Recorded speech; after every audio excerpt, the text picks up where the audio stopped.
Good night, ladies and gentlemen. Good night, ladies and gentlemen. Great. Welcome to another exciting Monday Night Forum. I am Alderman Angie Benjamin from the Couva-Tabaquite Regional Corporation, and we would like to welcome you here for another Monday Night Forum. My job is a very, very simple one, but the most important one, I think, advising you on your safety. We do have our washrooms on my left, through the white gate, through the brown doors. In the event of an emergency, you are to exit with the both exits behind you against the wall, and you are to assemble in the savannah on our right, where you saw the cars parked up. We do have a medical team on board today again, Dr. Rai Ragbir, and should you need any medical assistance, you are just to indicate to us, and we have persons in and around the area that will come and attend to you. We thank you very much for being here, and we hope you have a very exciting Monday Night Forum. Thank you.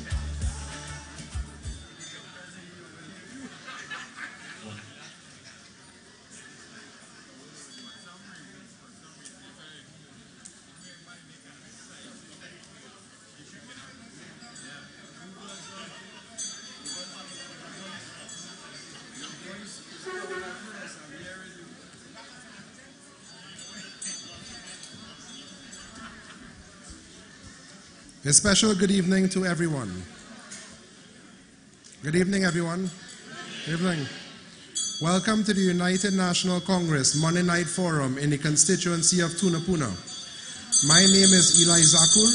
I am the party's Northwest Regional Coordinator, and I have the privilege of being your co-chair this evening, along with my colleague Maria Rodriguez, the party's Education Officer. At this time, I would like to invite you to stand for the national anthem being performed by Kay Allen. Please remain standing for the innovation by Donnie Goodrich.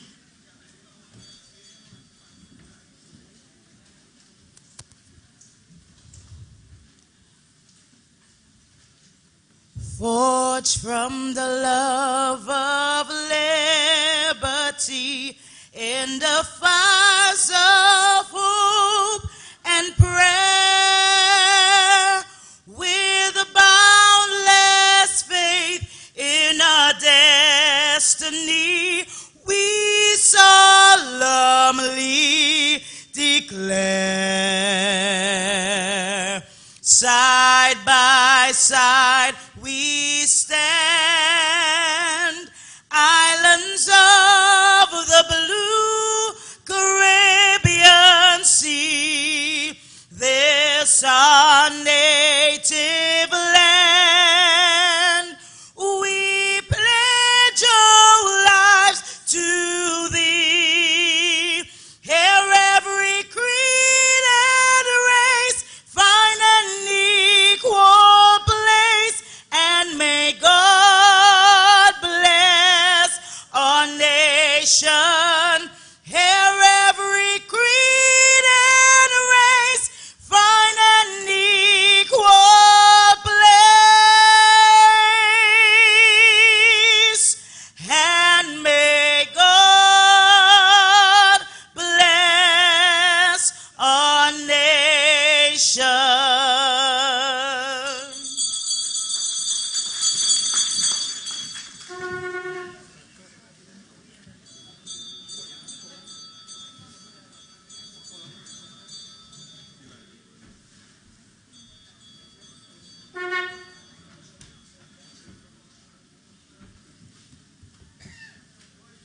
Almighty God, as we offer prayers to you and seek your protection for everyone in our blessed country, we pray, God, for you to protect all of us from harm and sickness, so that we may have the strength to look after one another. O merciful Father, We pray that you will continue to bless our land and those who cultivate our crops so that there will always be food. We pray that no one will ever go hungry. Grant us understanding, equal vision, and balanced mind. Guide us along a path of faith, devotion, and wisdom. Help us to recognize that each of us is equal. Make us appreciate that though we may be different in talents, circumstances, intellect, and beauty, we are all equal in humanity. Give us your protection so that we may live in safety and grow strong and free together. We pray that everyone will find love and peace in their daily lives. Dear God, we pray for our leader and the members of our party. Protect them, God, and give them the strength and courage to continue their service in our nation without fear or favor. We pray for all our citizens. Give them strength to deal with adversities that face them now and in the future. Thank you, Father, for keeping your children free in our democratic state where every creed and race find an equal place. Dear God, we beseech you to bless our leaders, our people, and our country. Let's live together in peace and harmony and celebrate that all brings us together as we share the bounty of our land and the love of all our people. Amen.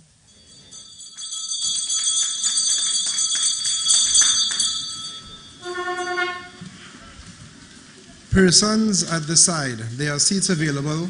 You could please come inside. Good evening again. Good evening, Tunapuna. I want to extend a very special welcome to each of you gathered here today. Political leader, the Honorable Kamla Prasad Basessa, members of Parliament, colleagues, and most importantly, to all the attendees, without whom this event would not be possible. A good evening to you all. I also want to acknowledge those who could not be here physically, but are joining us live via live stream, television, and radio broadcasts. I would now like to introduce our first speaker. He brings solid experience and fresh and innovative ideas with 30 years private sector and 3 years private sector experience and expertise as district manager, transport manager, senior manager at WASA, and project engineering consultancy in the private sector. A holder of a BSc in Applied Mechanical Engineering from the University of Houston and a postgraduate diploma in project management from the Cipriani Labor College. Presently, he is the Alderman at the Tunapuna Piako Regional Corporation. Please let's give him a warm welcome, Alderman Kazim Ishmael.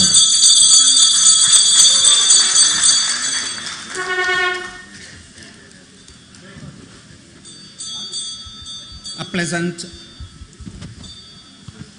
pleasant good night to each and every one.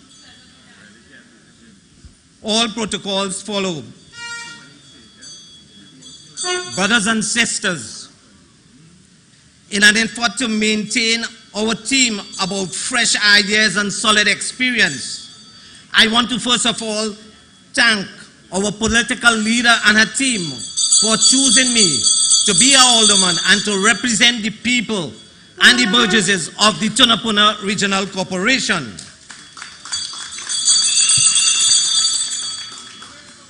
For those who may not know or be aware, the TPRC or the Tunapuna Piako Regional Corporation is the largest corporation in the country. It has 16 districts with 16 aldermen and 16 councillors and 4 aldermen. Just a coincidence.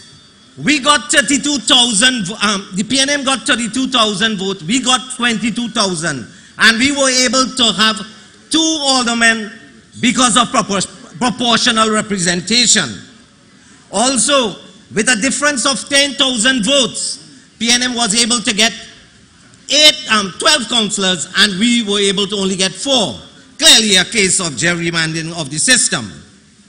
Despite this, however, and control of the corporation by the PNM, we have in the corporation 6 strong candidates, 4 councillors, 2 aldermen who have been working feverishly and have been lobbying and using innovative and different means and methods to get things done in the corporation so that we could get some equity in the distribution of resources. We have our strong and hard-working councillor from Warrenville, Kelly, Samuel Sankar, Jaylin Ruparine from Curep, Paje, Seema Augustine from St. Joseph, and Kublal Paltu from Seltina, all hard-working councillors. We also have Kevin Gibbs and myself, 2 aldermen in attendance. But before I continue, I want to pay tribute at this time to some of our hard-working activists who over the last weeks assisted despite inclement weather, hot sun, and in some instances steep terrain, who went about and met with the people and communicated with the people. And arising out of that meeting and communication and work, a number of issues arose. However, I first of all want to introduce these activists and mention them for special consideration. Raul Henry, Richardson Diaz, Raquel Ghani, all representative of UMA TNT. Mary Moti, unfortunately, she unable to be here, and her team, she's not well. May the good Lord be with her. Boy Balkaran and team, Nisham Jagdat, Cheryl Joseph. Let me pay, first of all, a tribute to Nisham Jagdat. He's a hard-working president of the Caura region here, and he occupies that area here. And he has been a very forthright young youth leader who has been, in fact, he's the president of the UTAM. And for Christmas, he has one of the biggest Christmas programs that you will want to see. I also want to pay tribute to Cheryl Joseph, the president of the village council, and Shivan Munsami and team. During our walkabouts, we were able to identify the following problems. Employment, unemployment, one of the greatest problems we were able to identify. In the corporation, we normally have 2-week short-term employment. Over the last 3 periods, Christmas, Carnival, and the holy period of Easter, the program was not able to continue because of a lack of funds or release of funds from the government. This has contributed to the problems of unemployment in the region. Means and methods to get these people employed have proved fertile, and as a result, these youths are clamoring for employment outside here. I will briefly come into the traffic congestion, major issue in Tunapuna. Wherever there are lessons and restaurants and bars, we looked at these problems. Crime, manhole covers throughout the region, real problem. Water holes and potholes, leaks, drainage and flooding, market concerns, garbage and rat infestation. I could go on and on. However, before I leave, the message in the ground is that people miss good governance and unprecedented growth and development under our visionary and caring political leader, Kamla Prasad Vijesa. The people cannot say the same for the incompetent and clueless government led by a visionless leader with no plans. Mr. Prime Minister, the people is asking for you to resign and call an election now so that the country can breathe a sigh of relief. Long live the UNC. I feel like I feel like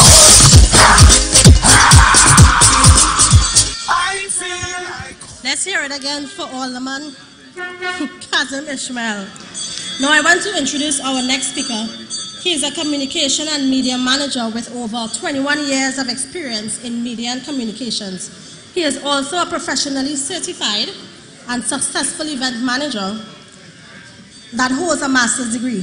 He is a past pupil of El Dorado Senior Comprehensive, now called El Dorado East, and currently serves as an alderman in the Tunapuna Piaco Regional Corporation.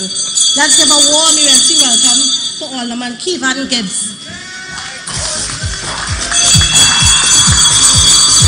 I feel like Good night, Tunapuna. You all got to wake up, man. Let me start off by saying good night to our political leader, who will be joining us soon. I'm sure she's on her way. And I have to start by saying thank you to several people who helped us in the last week. Sean Lamy, Nikwit Copeland, Sasha, Munsami, Keisha, Dorni, Patricia, and Papa San. We would not be here tonight if it wasn't for you. These are the people that make up Team UNC on the ground every day in Tunapuna. And as we walk from house to house and street to street, meeting with the people, I heard about a serious rat infestation that's taking place in Tunapuna.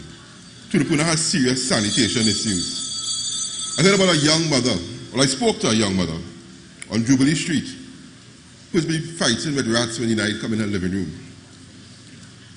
I saw rats myself on Jordan Trace in Santa Margarita, on St. Vincent Street in Tunapuna, and right on El Dorado Road, and other places in between. So I thought I might talk about that tonight. But then I spoke to somebody else, and two young ladies told me about single mothers, told me that just last week their food cards were rejected without notice.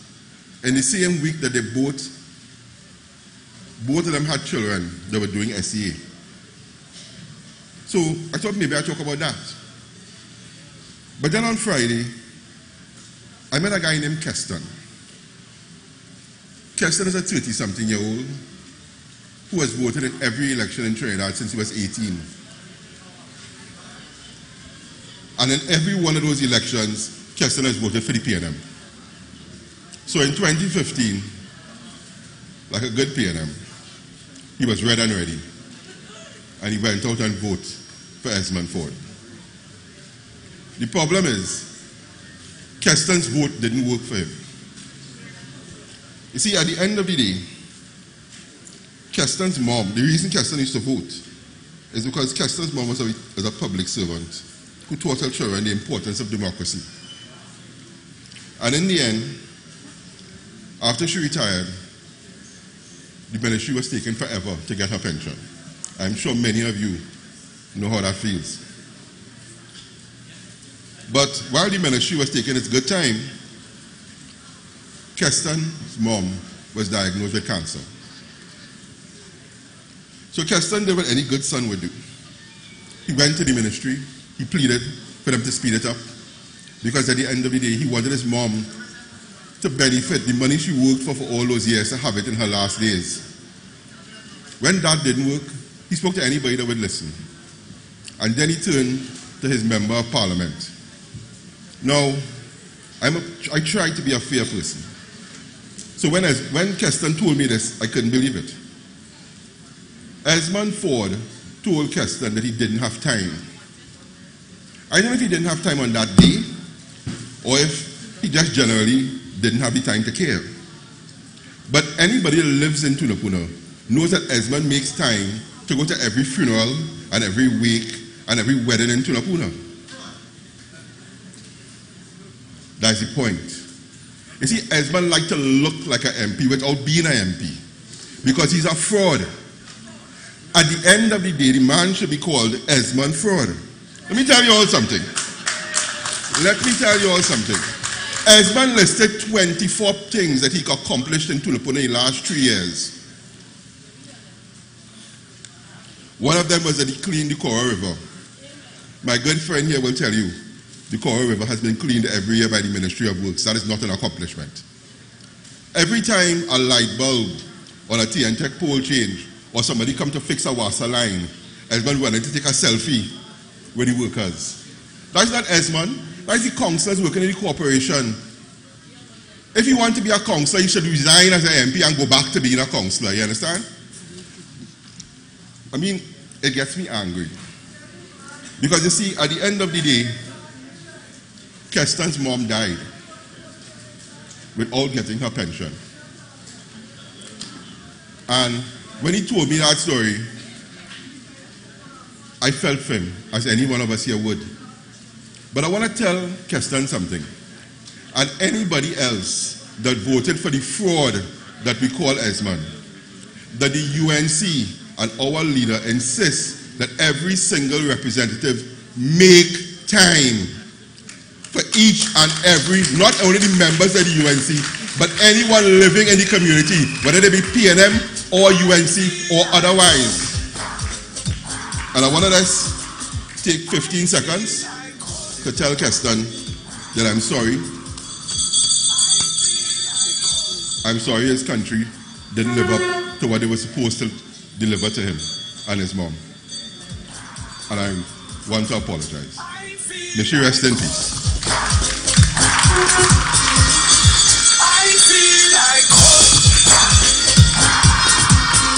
Thank you, Alderman Gibbs. Let's give him another round of applause. Our next speaker is a businessman by profession, served on the board of NIPDEC as chairman for the period 2011 to 2015, and is the chairman of the Tunapuna Constituency Executive. Please welcome to the podium, Mr. Hamlin Jailal.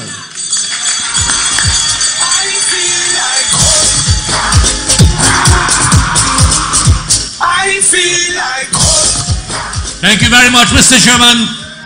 Special good evening. Political leader, the Honorable Kamala Prasad-Bisesa, I know she's on her way. Members of the head table, members of parliament, senators, I see chairman of corporation mayors, and you the wonderful people right here from the Tunapuna constituency. A warm welcome to your very own Tunapuna constituency. And you know this is the battleground constituency.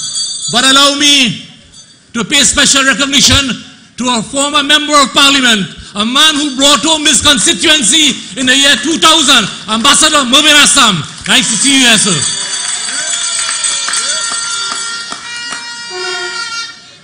On September 7th, 2015, the people of Trinidad and Tobago gave the PNM and Dr. Keith Rowley a mandate to govern this country in the interest of all.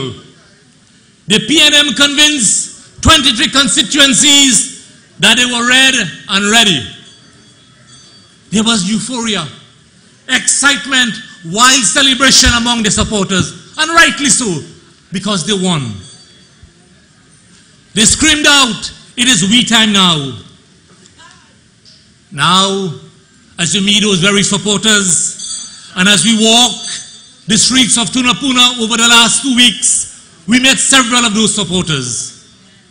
And they whisper to us how embarrassed they are. They are ashamed.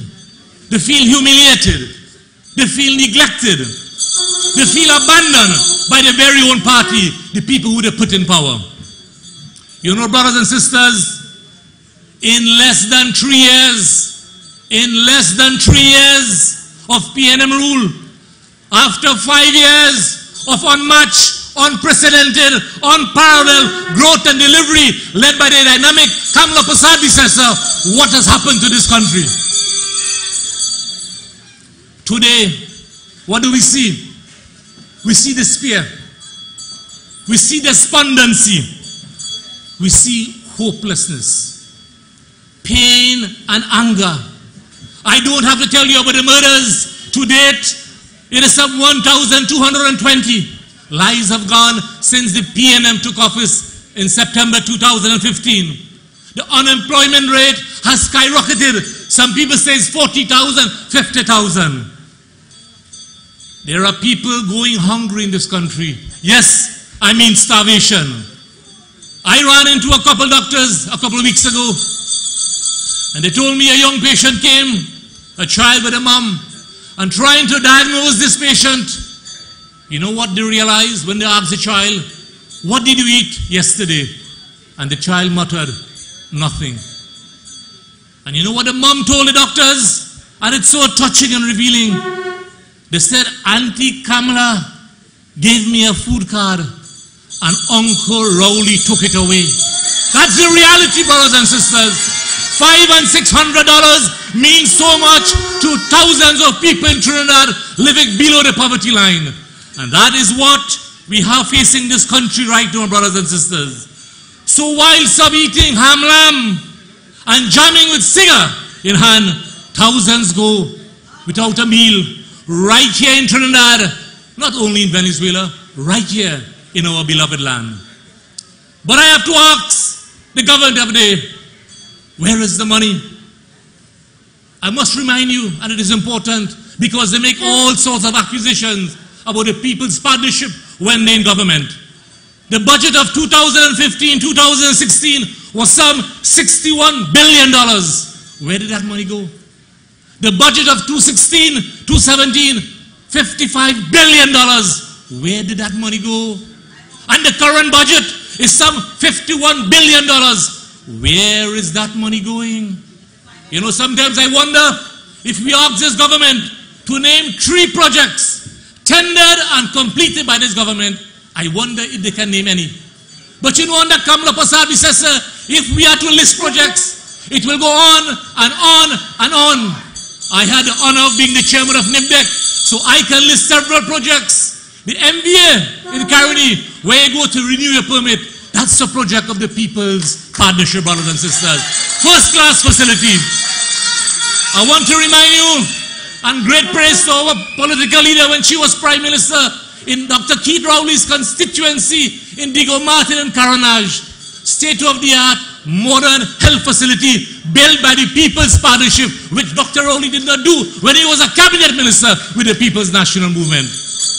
I see we have the deputy political leader, Jolene John. She can list project after project on the record. The list gets long and long and long. What is the problem with this government?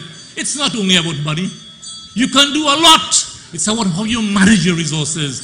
And they have failed to manage your 61 billion in the first year, your 55 billion, and now your 51 billion. You know, they appointed an economic advisory board. Board fired, board gone. What is the problem? Under this government since 2015, and I am checking, over 15 chairmen of boards have either resigned, been fired, or asked to go. Port Authority Board, 2 chairmen gone already. TSTT, chairman gone. PTSC, NIB, NIPDEC, EFCL, Airport Authority, Petrotrin. Why? What is the problem?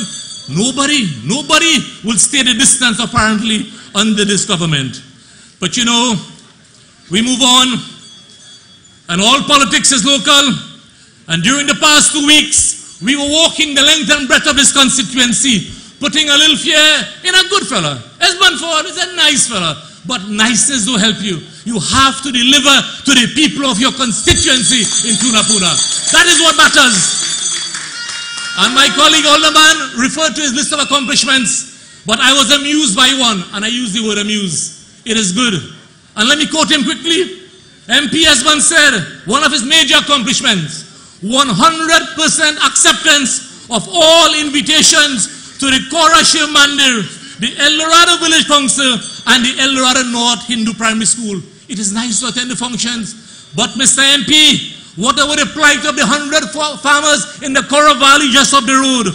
What about the plight of, just behind us, a preschool was built by the People's Partnership just at the back here. Not open, brand new preschool, not open for you, the people of Tunapuna and El Dorado and surrounding areas. Brothers and sisters, we can say so much, but I want to let you know, in 2000, UNC won the seat with Mubin Assam. 10 years later, in 2010, the UNC, the People's Partnership, brought home the seat under Winston Dukaran. And I want to assure you, 10 years later, in 2020, Tunapuna will return to the UNC. So as we get ready to take back government and put our country on a path of growth and prosperity, let's lend our support to our visionary and inspirational leader, the Honorable Caura. I feel like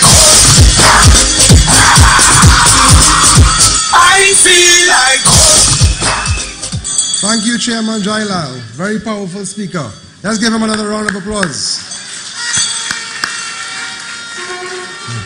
I would now like to acknowledge the hundreds of people outside of the venue at this time.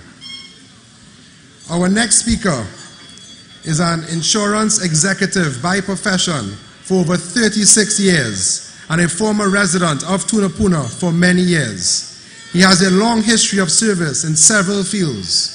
Among them, he served on the board of the Greater Tunapuna Chamber of Industry and Commerce for 14 years, 5 as president. He served as a member of the Regional Social Human Development Council, Tunapuna Region. He is also a long-standing member of the steel band fraternity, having served as manager of a large steel band for 20 years. He has also gave long and dedicated service to our great party, and today is the chairman of the United National Congress and the coordinator of the Tunapuna constituency. Please welcome to the podium with a lusty round of applause, Chairman Peter Kanai. I feel like I feel like Thank you, Eli. Good evening, Tunapuna.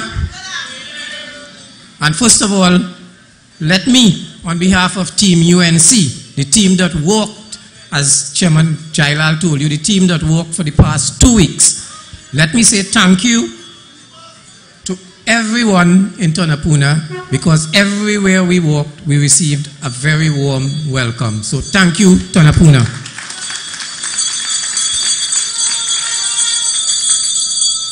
The political leader and the next Prime Minister of Trinidad and Tobago, Mrs. Kamla Persad-Bissessar, who's on her way here. My colleagues at the head table, members of Parliament, senators, other distinguished guests that I see here in the audience, the multitudes of you that I see under this big white tent, outside the tent, and outside in the street. I say welcome to all of you here to this Monday night forum this evening. And to all those who could not be here in person with us, but are listening on the various radio stations, viewing on the television stations, and on the World Wide Web as we stream this meeting live on the World Wide Web. In fact, let me just pause here. Let me ask everybody here to stand up. Stand up, stand up, stand up, stand up, stand up, stand up. Stand up, stand up, stand up. Stand up. Stand up. Let's say, via the media, let's say hello to the hundreds of thousands that are viewing and listening to this Monday night forum. Say hello, say hello. Thank you very much.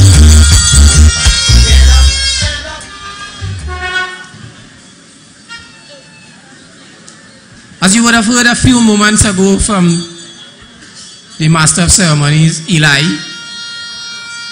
I am no stranger to this area, to the area of Tunapuna. As a matter of fact, I am in Tunapuna every day. Every single day of the week, I am in Tunapuna. Whether I am visiting clients, visiting family, picking up grandchildren in school, I am in Tunapuna every day. So that the issues that were related to the team and myself as we walked over the last 2 weeks are very familiar to me. I know all of the problems that you face, whether you are a resident, whether you are a student, whether you are a business person, or whether you are just a visitor to Tunapuna. I'm very familiar with some of the problems. However, having walked the length and breadth of this constituency over the last 2 weeks, street to street, house to house, meeting and interacting with the residents and constituents of this Tunapuna constituency over the last 2 weeks. I was inundated with all of the stories of the issues, the challenges, and the problems that are affecting you and your children as you live here, work here, play here in this constituency of Tunapuna. Issues such as no water for days, no water for weeks, no water for months in many parts of this constituency. Lack of jobs, lack of opportunity for the young people, and we met many young people. We were walking as early as 4 o'clock in the evening till sometimes 7, half past 7 in the night. And we were meeting young people. And the reason we were meeting them is because they simply had nothing else to be doing. They're not in school. They don't have a job. They're not in a vocational institution. They're just sitting and waiting and hoping for something to happen to help them. We also met many others, some not so young, but we met many others who told us that they had a job up to a year ago, up to 2 years ago, up to 2.5 years ago. They had a job. Now they don't. They're on the breadline. And they're just hoping and praying for something to happen so that they can go out and make an honest dollar to mind their families.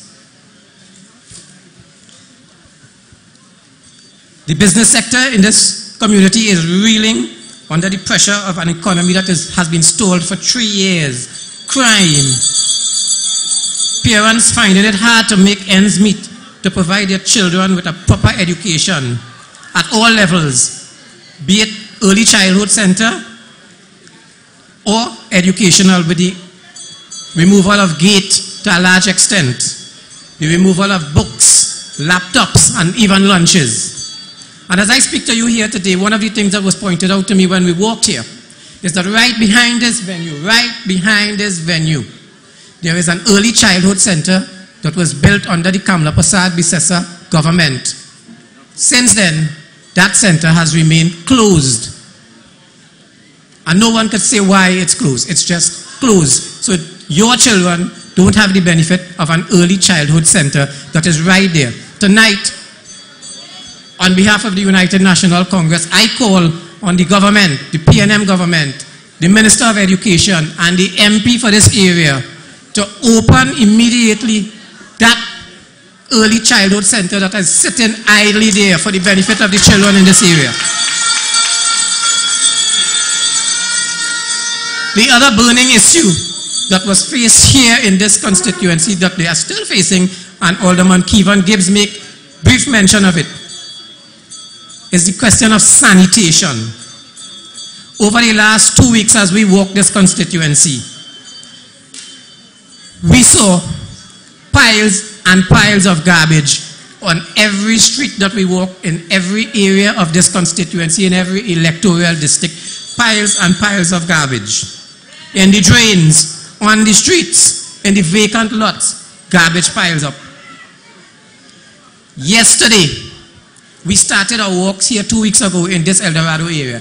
Yesterday we returned here and we walked here. And we were greeted with the same piles of garbage. They've just gotten bigger. But we were greeted with the same piles of garbage right here in this area where this meeting is taking place in El Dorado tonight. And let me remind you all, Tunapuna constituency is a constituency at this point in time represented only by PNM representatives. A PNM MP, and every single local government area is represented by a PNM councillor.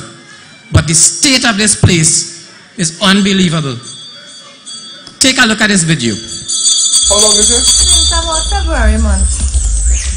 Okay, even before, I can't even remember. Tell them wicked people, fire go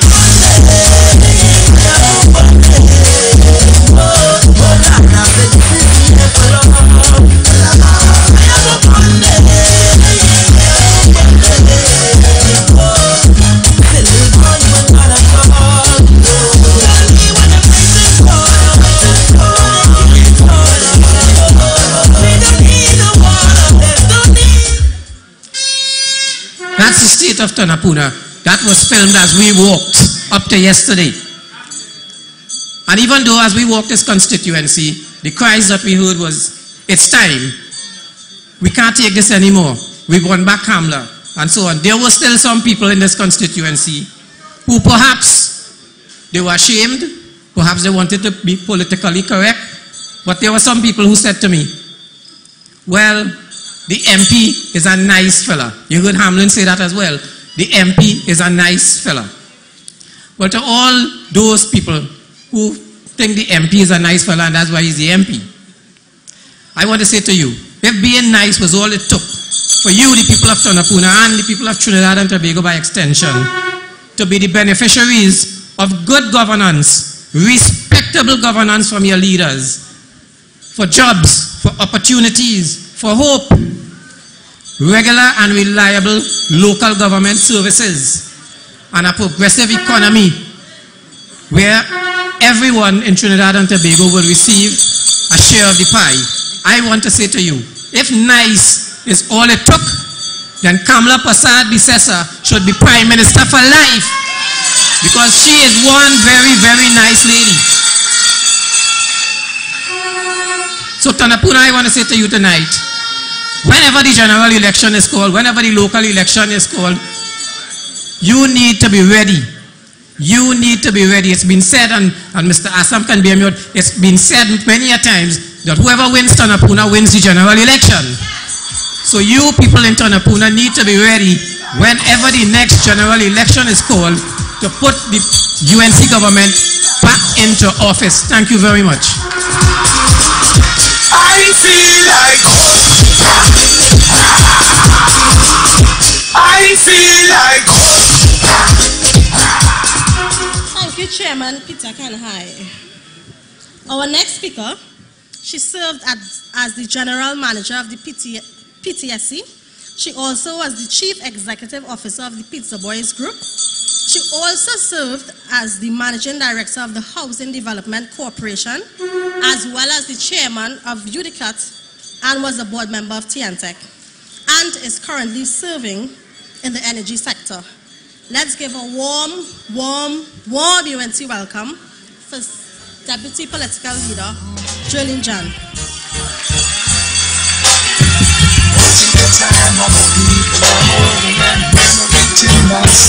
Wish I would have to be the way I see this world running shouldn't have to be, 'cause now every man's cup is filled with hate and overflowing.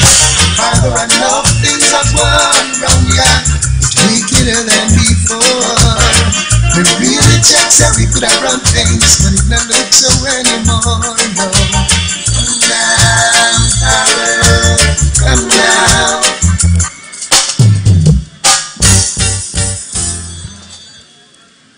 Thank you very much, Madam Chair.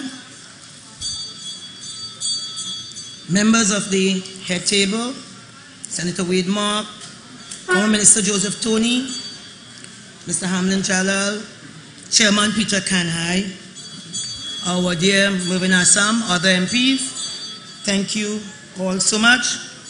Brothers and sisters, the UNC has been fighting the good fight on the pavement, in the parliament, in the courtrooms. You know the PNM is trying to keep me distracted, to keep the citizens confused. The PNM every day has a man-by-dog story to keep us off balance. The PNM cabinet spent Trinidad and Tobago's money on a missing in action member of parliament. Citizens begged and pleaded for proof of life. As soon as Jolene is appointed as coordinator for the Hokita Talparo, suddenly, like Lazarus, Maxi Coffee came forth. Just a puppy show. You know, Lazarus. Turn up. I tell you, they're afraid of Jolene. The PNM knows with me as the coordinator of La Hokita Talparo, they cannot win. And they will not win. And as La Hokita goes, there goes the corridor. They're afraid, they better be very afraid. Now, brothers and sisters, I read in the media where Acting Attorney General Stuart Young on Friday alleged that there are some criminal attorneys who are assisting gang leaders and gang members in running their criminal enterprise. Media report states that the minister made a startling revelation in the House of Representatives as he contributed to a motion to approve the Senate amendments to the Anti-Gang Bill 2018. Now, consequent to the Acting Attorney General revelations, I thought that probably what I had read somewhere recently was true, that suddenly a wise woman had pelted this fellow out of the house, so he probably sleeping on a bench in the savannah in Nigeria, and you know that could have a deleterious effect. I am asking, what is the law association what is their comprehensive position on these reckless and intemperate remarks. I'm hoping that they had sent a letter urgently to the Office of the Attorney General asking him to explain his statement. It cannot be that the Law Association is simply urging the police to act immediately to bring charges against any lawyer in respect of whom they are in possession of credible evidence of the commission of a criminal offense. What does that mean? Does the Law Association know the Attorney General remarks to be true? Is there any recognition by the Law Association that in the Attorney General making the particular statement, without due care or exception, all lawyers practicing before the criminal bar have been implicated, tainted, are now suspects in the court of public opinion, Is the Law Association aware that the modus operandi of this government is to smear and tarnish people's character in the public domain, then go ex parte and lie to the court while they search unsuccessfully for evidence that does not exist, because it is their story and they are sticking to it? Did they ask how he came to be in possession of the information that he bloated out prior to them urging that police bring charges against their brothers and sisters in law? I want to ask further whether this is Stuart Young's dog whistles to lawyer who practice at the criminal bar to cause them to refuse legal representation to persons who are identified as gang members and who may fall foul of the law. Isn't this denying and accuse their legal right of access to legal representation? Does the so-called revelations have a more sinister intention, that it acts as a scare tactic so that attorneys who are inclined to defend people so accused refuse? Now, their heartless policies have created a culture of joblessness. They have stopped, rescinded, and scaled back all of the social intervention programs which serve to help at-risk youths. Instead, they have held up the anti-gang legislation as the panacea to cure the spiraling gang problem. Is it the intention of the government to introduce the anti-gang legislation, and because they know they may not succeed with convictions, they are now literally threatening lawyers who practice before the criminal bar with possible criminal prosecution? Is this an unintended consequence, or is it a diabolical plot? Now, most of the youths who join gangs are usually poor, black, live in the oppressed communities, etc., lack opportunities for skill training. Jobs are not easily accessible. Knowing this, the government has destroyed, reduced, diminished programs which are designed to assist the weak, the vulnerable, and those at risk. When we created the youths for jobless, jobs for the jobless youths from depressed communities, such as Beetham, Sealots, Laventille, Mango Rose, Duncan Street, The Harp, etc., Dr. Munilan and I were vilified by the PNM government for so doing. I want to tell you tonight, the HCC constructed a building in a place called Helyard in Beetham. And after the construction of that building, it was left standing empty for 3 months. Eventually, in my role as managing director, I went to visit the building. I opened the door, it was unlocked. When you enter that building, it had 6 apartments. Not a screw, not a light bulb. None of the fixtures and fittings were missing. And this was 3 months after the building had been completed. Where we have found ourselves as a nation is not a simplistic problem with simple answers. But here in Trinidad and Tobago, still every creed and race will find an equal place. When it is anticipated that most of the young black men are to be targeted under the anti-gang legislation, it is black mothers who will suffer the fallout. To find attorneys, to find the money to pay those attorneys, to go up and stand up outside them boys' jail in the sun and the rain, to take a little whatever, to look after the children of the accused, to give them food, shelter, clothing, and guidance. Can Mr. Young or anyone in the PNM cabinet kindly inform the country whether they know of any government minister who left a very pregnant wife while she was bearing a 3rd child of the marriage and callously ran off with a woman he met on the job? Could not even wait for the birth of his own son. I've heard that this minister is hot more than he's sweet. Then if what I'm hearing is true, is this fella being protected and honored by the cabinet and has been placed at the forefront of an agenda to destroy young black lives because they are not a priority to this government, who only sees them as a vote bank when out of office and pests to be eradicated at all costs when they are elected to office? Can someone then inform the country whether Stuart Young and his government has gone to war with black mothers? Can they tell us if this is the intention of what he said last week, Friday, in the Parliament? You see, Rowley has created a Trojan horse called Stuart Young. He has given matches to a child, and he's going to burn the house down. When you mix power with big ego and little ability, there are sometimes unintended consequences. I say to every black mother tonight who has this burden, I know you are climbing up the rough side of the PNM mountain, but oh Mary, don't you weep, don't you moan, because we are going to mobilize against Stuart Young and his wicked government. We are not going to take this lying down. You think Stuart Young ever went to bed with his belly growling? You think he ever drank hot water tea with cricks? You think he ever studied by the light of a picture lamp?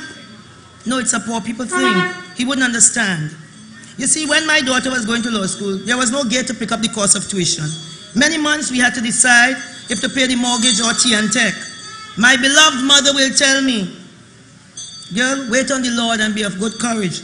But most times, tea and tech disconnection crew will get to you before the Lord. You think the PNM understands how people are suffering?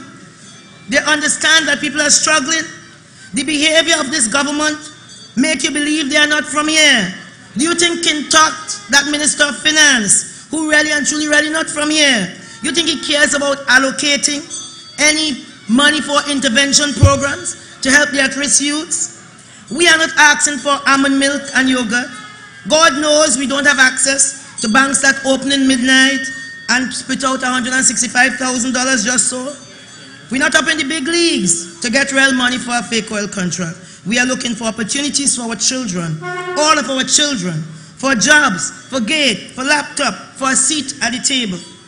This government is anti-poor.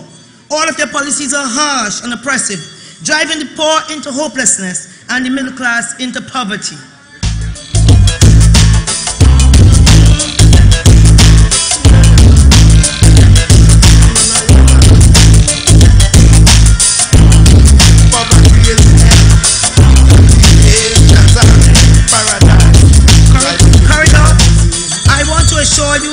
That in the house of the rising sun there are many mansions.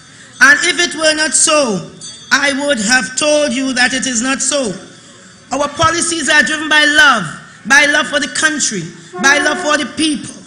When Senator Ramdin and I, under the guidance and instruction of the honorable political leader, went on Charlotte Street, it was love that drove us there. So much so that the following day, Mr. Big Stuff Mayor had to rescind his decision of moving the vendors. Tonight, I am hopeful. This is why I talk so passionately, because when Malcolm X said, I'm for the truth, no matter who tells it. I'm for justice, no matter who it is for against. I'm a human being first and foremost, and as such, I am for whomever and whatever benefits humanity as a whole. I have taken that to heart. And with that, I know that the Rising Sun and the party that is represented by the Rising Sun, when we are returned to office, I know that the then Prime Minister Kamla Persad-Bissessor will have a plan for the education system. As a matter of fact, she has a plan for the education system. She has a plan for children who should be in school and are loitering in the street. Kamla said she will open up the sports program. For single mothers, they will receive support again because they're really on the rough side of the PNM mountain. So let us let Kamla be our bridge over troubled waters. Please, my brothers and sisters, let us keep hope alive. I thank you very much.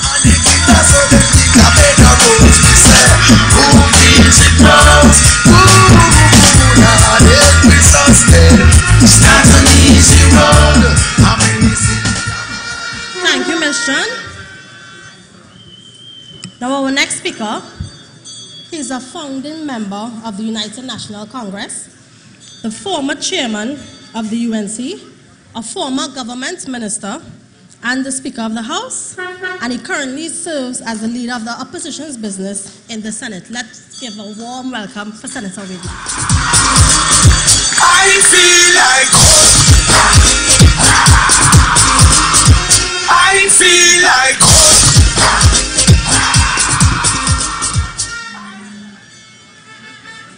Thank you very much, Madam Chair. The Honorable Kamala Prasad Bisesa, political leader of our great and glorious party and this country's next Prime Minister.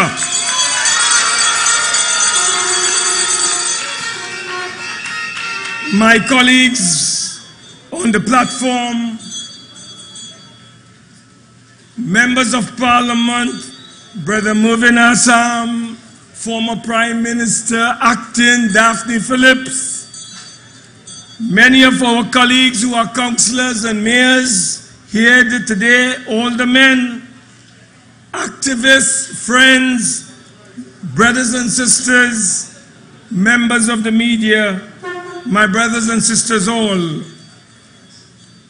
Tonight, I want to begin with a quotation from a gentleman called Chris Jami, and he states, and I quote, "Just because something is not a lie does not mean it is not deceptive.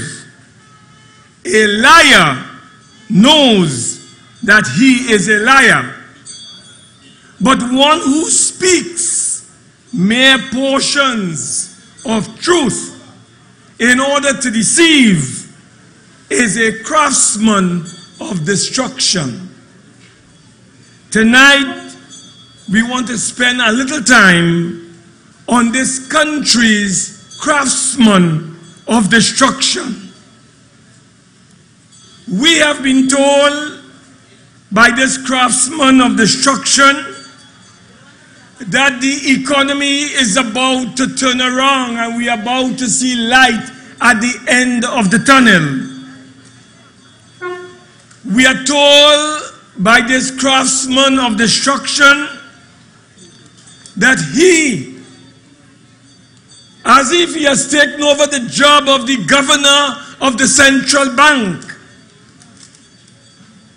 that he is now predicting economic growth for Trinidad and Tobago will be between 1.5 and 1.8% at the end of fiscal 2018.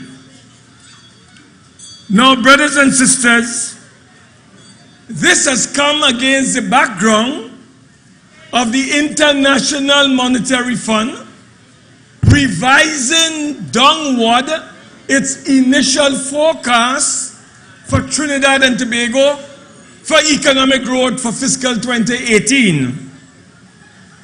They had predicted 1.9%. When they saw the state of this economy under this craftsman of destruction, they revised their figures downward. And they said growth will only be 0.2% for 2018 and 0.2% for 2019. But you know what? A liar knows he's a liar. And the craftsman of destruction came up with the brilliant idea that this economy, in spite of what the IMF has said, is going to be growing by 1.5 to 1.8% and not 0.2. Well, brothers and sisters, I want to tell you this evening, before I get into the labor market and the collapse of the labor market under this Rowley-led government, I want to share with you this evening some realities that we have to confront. Brothers and sisters, under the United National Congress, led by Sister Kamala Prasad Bisesa, our economy grew by 1.3% in 2012, 1% in 2013, minus 0.3% in 1914, In 2015, grew by 1.6%. Up came the Red and Ready crew, led by Rowley and the craftsmen of destruction. And immediately, brothers and sisters, this economy went into a tailspin. In 2016, the economy contracted by -6%. In 2017, it minus and contracted by 3.2%.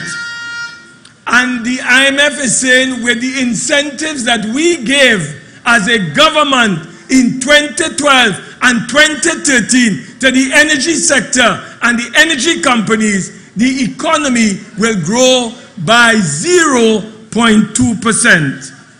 I want to tell you, brothers and sisters, that outside of the energy sector, which is expected to grow by 7.7%, according to the IMF, the non-energy sector, which is the backbone, which ought to be the backbone for diversification and the provision of new streams of revenues. You know what has happened?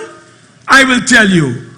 Under our government, in 2012, the non-energy sector grew by 4.1%. In 2013, it grew by 1.5%.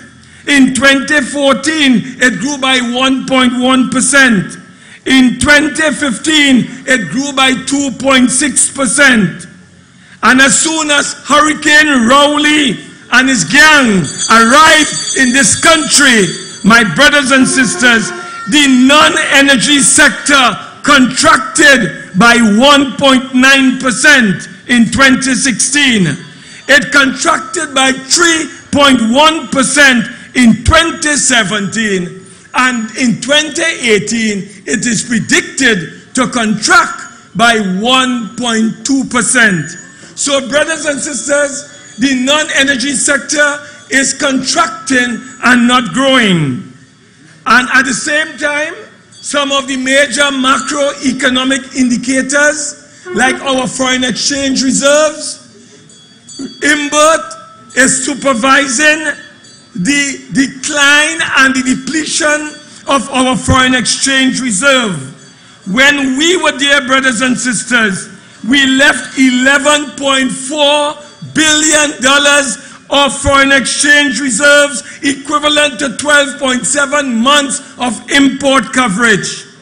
The PNM came here, and by 2016, that went down to 9.4 or 9.5 import cover. By 2017, it went down to 8.4 or 8.4 months coverage. And it is being predicted by the IMF, and already we have seen, according to figures, it is down to 7.9. The IMF is predicting that it will go to 7.7 billion or 7.4 months of import coverage. My brothers and sisters, I tell you all these things to tell you and to bring to your attention that under the PNM, this economy is going to hell in a handbasket very, very fast. And if you feel, brothers and sisters, that is all, look at the labor market. Look at what took place in the labor market under the UNC and the People's Partnership led by the Honorable Kamala Prasad-Bissessar. My brothers and sisters, we in 2010, when we came, we found 573,000 people with jobs. By 2014, we were able to create and put to work some 643,000 people in Trinidad and Tobago.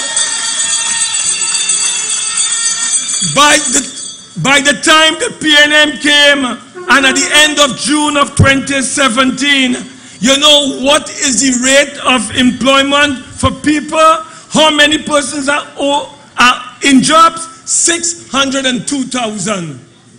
My brothers and sisters, could we all stand, could we rise and welcome our distinguished and illustrious political leader and next Prime Minister, Sister Caura Bisasa.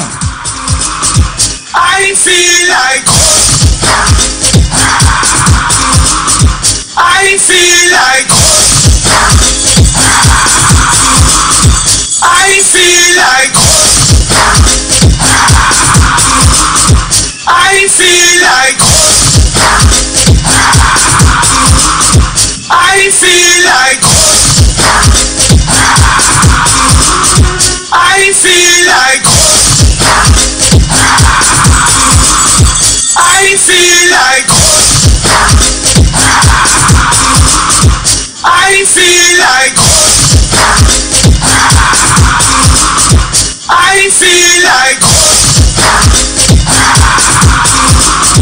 I feel like I feel like I feel like I feel like I feel like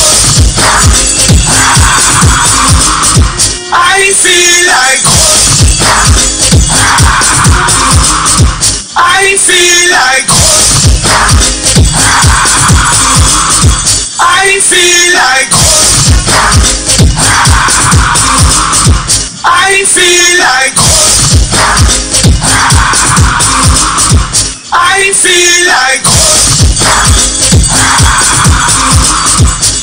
feel like I feel like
Thank you.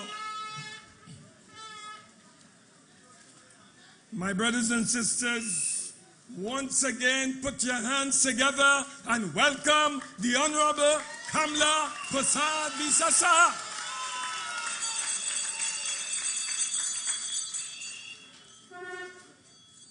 Let me continue, brothers and sisters.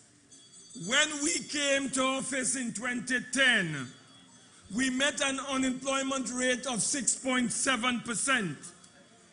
By March of 2014, that was reduced to 3.1%. You know, Rowley and then took over. As Rudy will tell you, they arrived on the compound of the state in 2015. And brothers and sisters, by June of 2017, unemployment at the end of the second quarter of 2017 stands at 5.5%. In addition, my brothers and sisters, which is about 34,000 citizens who are unemployed. When we were there, the labor force participation rate stood at 61.9%. When we were there in 2014, we increased it to 62.6%. Under Rowley, the labor force participation rate has collapsed to 59.3% at the end of June of 2017. My brothers and sisters, when we look at employment on a sectorial basis, between March of 2010 to September of 2015, in the agricultural sector, we created there were some 22,000 persons employed. When PNM took over in 15, and at the end of June of 2017, that was reduced to 20.9. That is 20,000, a loss of 1,300 jobs. If you go to the construction sector, including water and electricity, when we were there were 103,000 persons employed. When the PNM came between 2015 and 2017, it went down, brothers and sisters, to 97,000, 6,400 jobs lost in 2 years. When we go to the manufacturing sector, when we came, there were 51,000 persons employed in manufacturing during the period 2010 to 2015. Between March of 2015, December rather, of 2015 to June of 2017, that has gone down to 49,000, 1,900 workers on the breadline. And when we go to the petroleum sector or the energy sector, 20,000 during our reign. Under PNM and Rowley, it has come to 17,500. More than 2,600 workers have lost their jobs. My brothers and sisters, if you go to labor productivity, or what is called output per worker, it was higher under our government led by the Honorable Kamla Prasad Visasa. In 2012, $268,270 in terms of output per man hour. When we left, it went down to $249, but it was at a high in 2014 of $273,754. Under the PNM, brothers and sisters, it has gone to $242,000, and at the end of 2017, it stood at $248,000 in terms per worker output. My brothers and sisters, productivity is falling, and as such, there are going to be pressures on our economy. I want to tell you in closing, my brothers and sisters, that the road might appear to be long, but we know that victory is there. Under our leader, Kamla Prasad Visasa, we are going towards victory whenever the elections are called in Trinidad and Tobago. We want to put out a challenge to the current, our members and coordinating team in Tunapuna. Let Esmond Ford be history whenever the next general elections is called in Trinidad and Tobago. And Tunapuna must be declared the first seat on the East-West corridor for the United National Congress. Long live the UNC, long live the people of TNT, for whatever, but for never. I feel like hope. Thank you, Senator Mark. Let's give him another round of applause. I would like to welcome our beloved political leader, the Honorable Kamala Prasad Basesa and Dr. Basesa. I also like to welcome all the members of Parliament who have joined us tonight. Our next speaker has been attorney at law since 1981.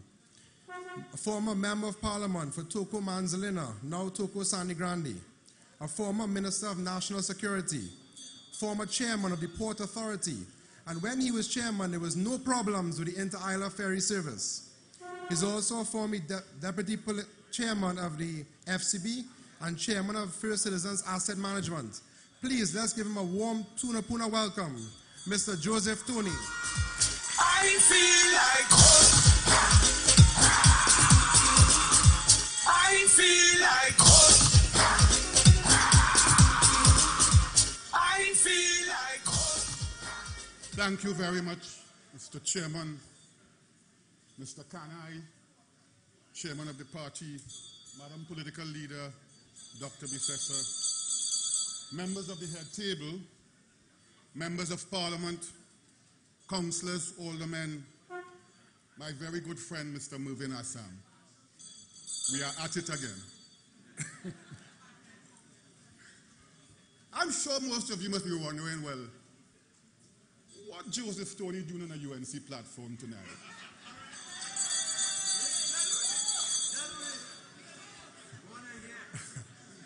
Most of you would know that I've been involved in politics in Trinidad and Tobago since 1981, a long time. ONR, the NAR, the UNC for a short while. And let me be blunt tonight. I left the UNC with Mr. Winston Ducaran to form the COP. That was the time that we felt that the UNC, under the leadership at that time, had no appeal to form a government in Trinidad and Tobago. In the COP, I became the chairman. But I am not one to badmouth any organization where I worked and from which I have taken leave. But at this time, just like the pre-Kamala Prasad Bisesa UNC, I think that my former party has lost its way and its relevance.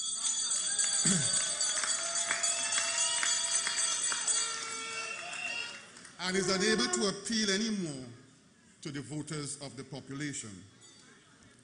And so I have moved on. But the politics in my blood. And I had to make a choice politically.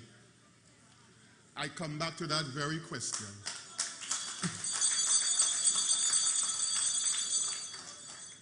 Who is going to be my leader?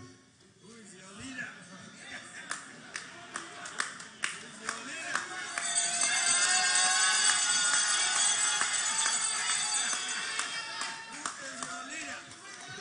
Right. And you know, I felt that I had to make a choice as to whom I feel ought to best lead the country today.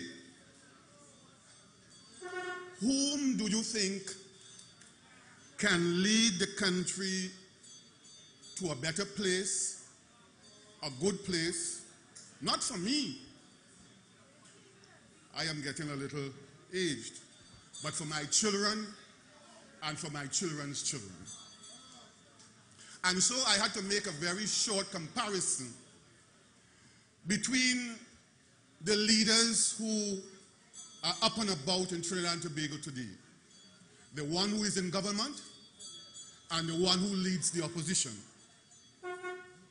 And let me tell you, it wasn't a question of finding out who is more beautiful than the other.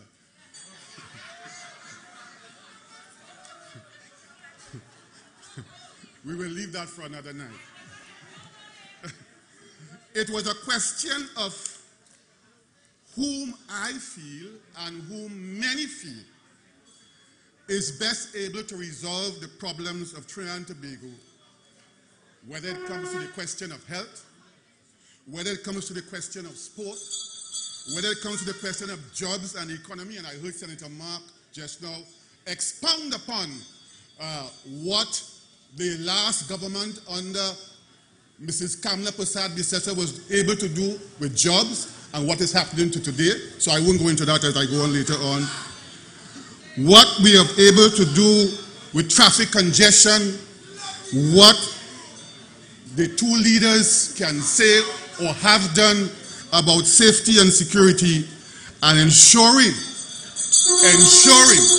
that at all times the cabinet of the country remains a place where ministers are disciplined and ministers follow the law. So let us make a short comparison tonight because I'm told that my time is a bit limited. But I can't go into all the details. But let us look at the question of health. And when I look at what the last government under Mrs. Kamla Persad-Bissessar has been able to do with health, we speak about the Children's Life Fund, which she initiated, together with monies from the pockets of the members of her cabinet. We look, she wasn't satisfied there. That Children's Life Fund has been able to save the lives of many children in Trinidad and Tobago. Not satisfied with that, she went to Tobago. The Caura hospital was complete under her stewardship. Not satisfied with that, she had the Chinese arrange with them to build the Couva Children's Hospital. Not satisfied with that, she had the teaching hospital established in San Fernando. Not satisfied with that, she expanded the Sandy Granny General Hospital. Not satisfied with that, she started construction on the Arima Hospital and the Point Forte Hospital. What has the present government done? No. They're trying to do something. They're trying to stall the opening of the Couva Children's Hospital. That's what they're trying to do. They say they're building the Arima Hospital. They say they are building the Point Forte Hospital. But nobody can tell you at what stage they have reached or what they're doing or what they are not doing. But they're trying their best not to open the Couva Children's Hospital. Twisting and turning at every turn to tell you why they can't open it. How's my time going there? Are going good? All right. Well, all right. We going? That's correct. So that when the time comes, my friend, and we have to elect a government that would ensure that our health needs are met, you can't turn to no other person than Mrs. Kamla Persad-Bissessar. The record is there. It's not something that Joseph Tony making up tonight. The record is there. Let us go to sport. And I know that the former Minister of Sport in the last government had his problems. But what I can say here tonight is that in spite of his problems, he was a Minister of Sport who delivered.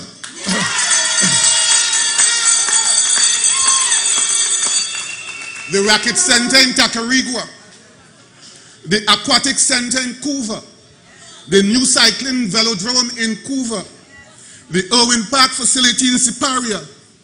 All recreation grounds are now lit up. Young people can play sport at whatever time of the day or night. Professional athletes didn't have to go begging around the ministry and writing letters to get their funds to go and train and so on. Professional footballers didn't have to go scrounging around to get monies that are due to them to have their professional leagues run. What is the present government doing?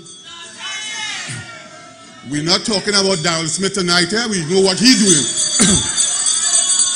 Another night we will talk about Darrell Smith and what he has been doing at the Ministry of Sport.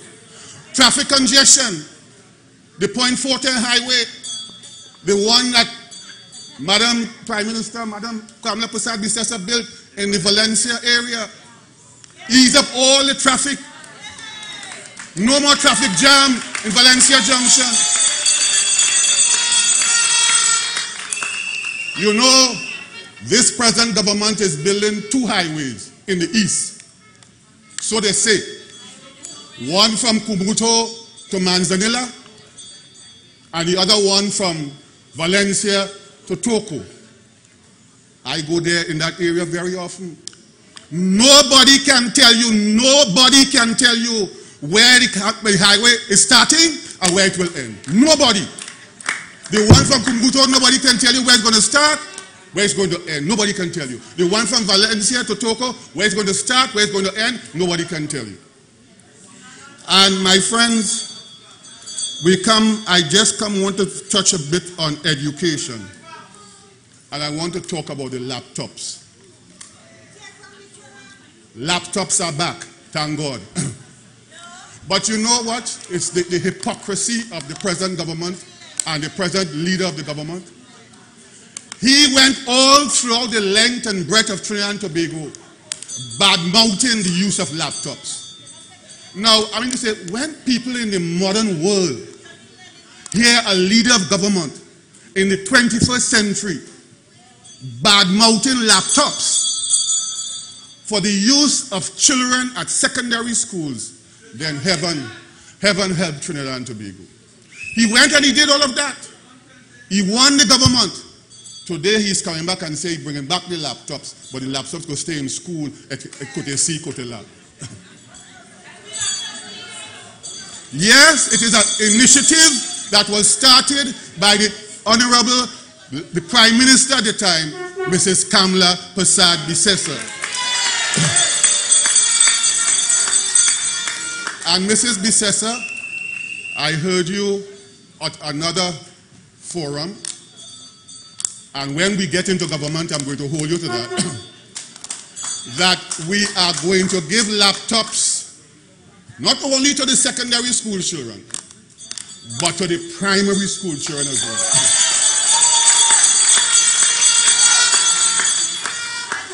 My God, that is a leader with insight, initiative, forward thinking, vision. That's where the world is going. And anybody who has any sort of care and love for the child would know that as soon as that child is able to see, to discern, you put a laptop in front of that child and ensure that that child is on the road to victory.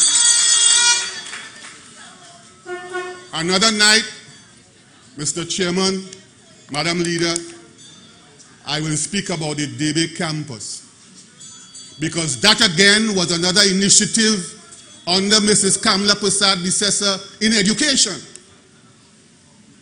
Why is it that there are some people in Trinidad who believe that all of the prime educational institutes must be north of the Caura Bridge?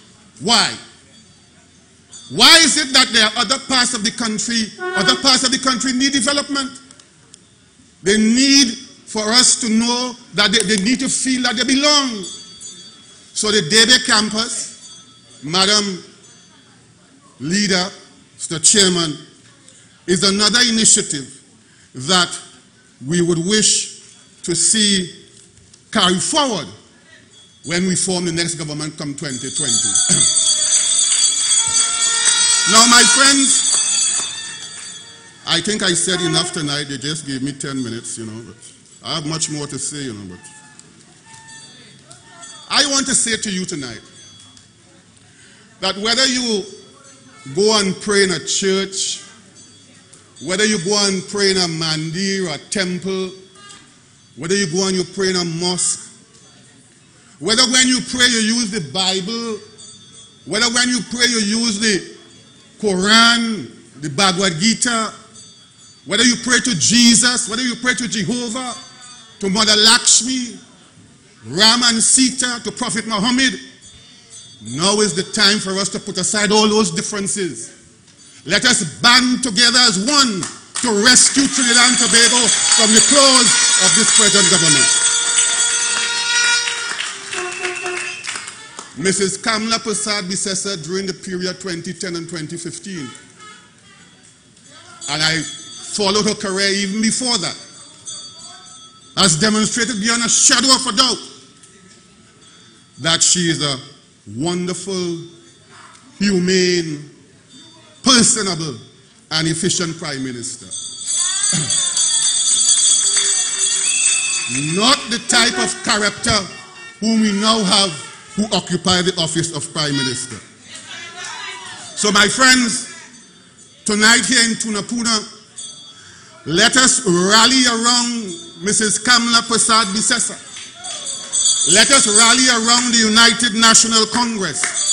Let us rally around in such a way that come 2020, there will be no doubt in the minds of the people when they go to that polling station, but to vote for the UNC, to vote for the rising sun.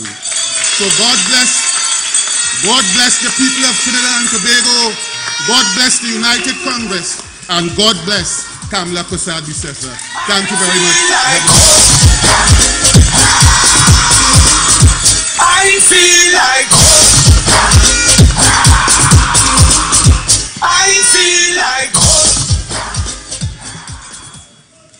Good evening, political leader, MPs, senators, councillors, aldermen.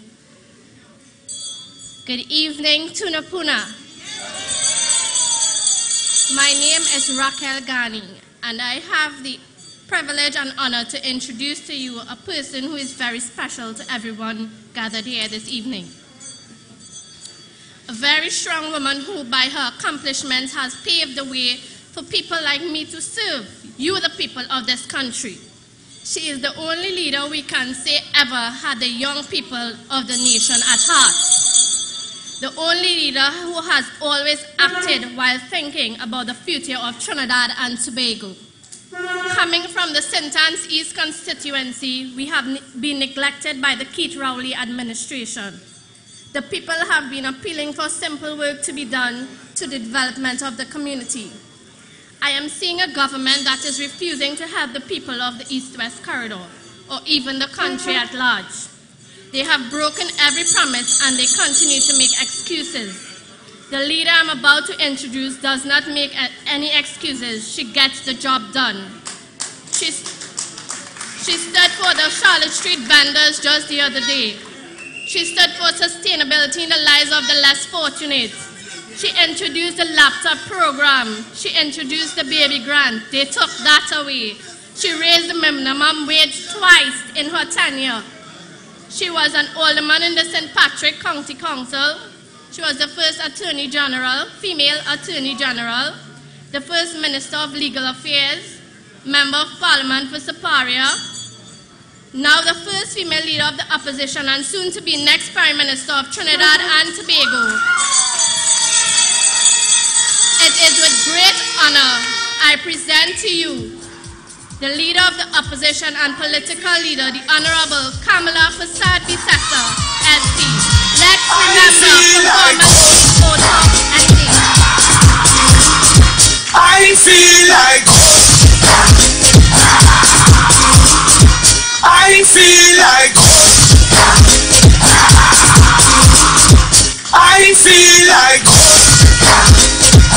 Thank you all very much. Thank you. UNC family and friends gathered here, I say good evening to all of you. But before I speak with you, we have a special guest. I would like you to welcome to the UNC platform to sing for us tonight, Blacks.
words.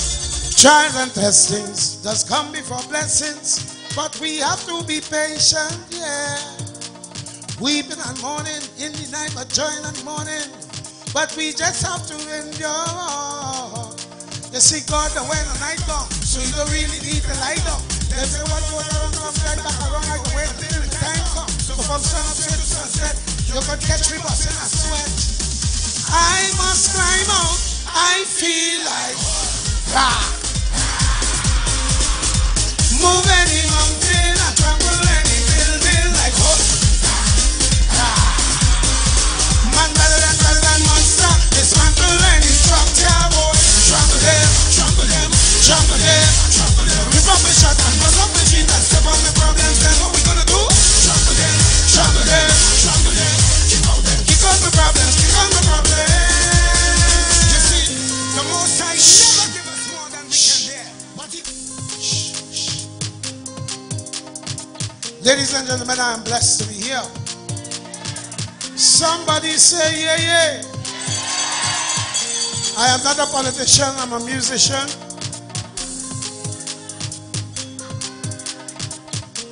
And I want me to get a hand tramper. You know with a hand tramper, you don't have to get up and jump. You just have to do so. Everybody do so, do so. Come on, come on. In the side or you're lazy. Come on, come on. Show me your arm. Show me your flag. I need love, I need love. The country need love. So on 3, then 4, we're going to trample with the flag. Are you ready? I'm not hearing you. Are you ready? We're trampling for love. Here we go. I check you in. 1, everybody. 2, show me your arm. 1, 2, 1, 2, 3, 4. Man under them, man under them. Dismantle them, dismantle them. Trample them, trample them, trample them. Kick out them, kick out your problems, kick out your problems. Low again. So as they sing, you wonder you float. Ride out the storm and that's like a boat. So as they push you down so you get up, they have to wonder how you just get up. And every crack you see, you see through. By the help of God, you will get through. Now everybody shout, I feel like love you. Thank you.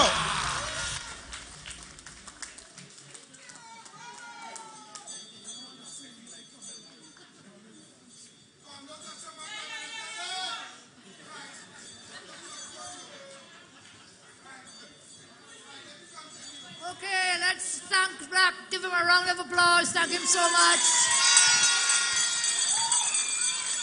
Anybody feeling like Hulk tonight? I feel like Hulk, UNC family. Thank you so much. Members of the UNC supporters, friends, family. I know we are in a very upbeat mood tonight. But I just would like to ask you to join with me, with the UNC, with the opposition, as we mourn the passing of a former minister in the Pandey administration, Morgan Joe. Can we please stand for a moment of silence?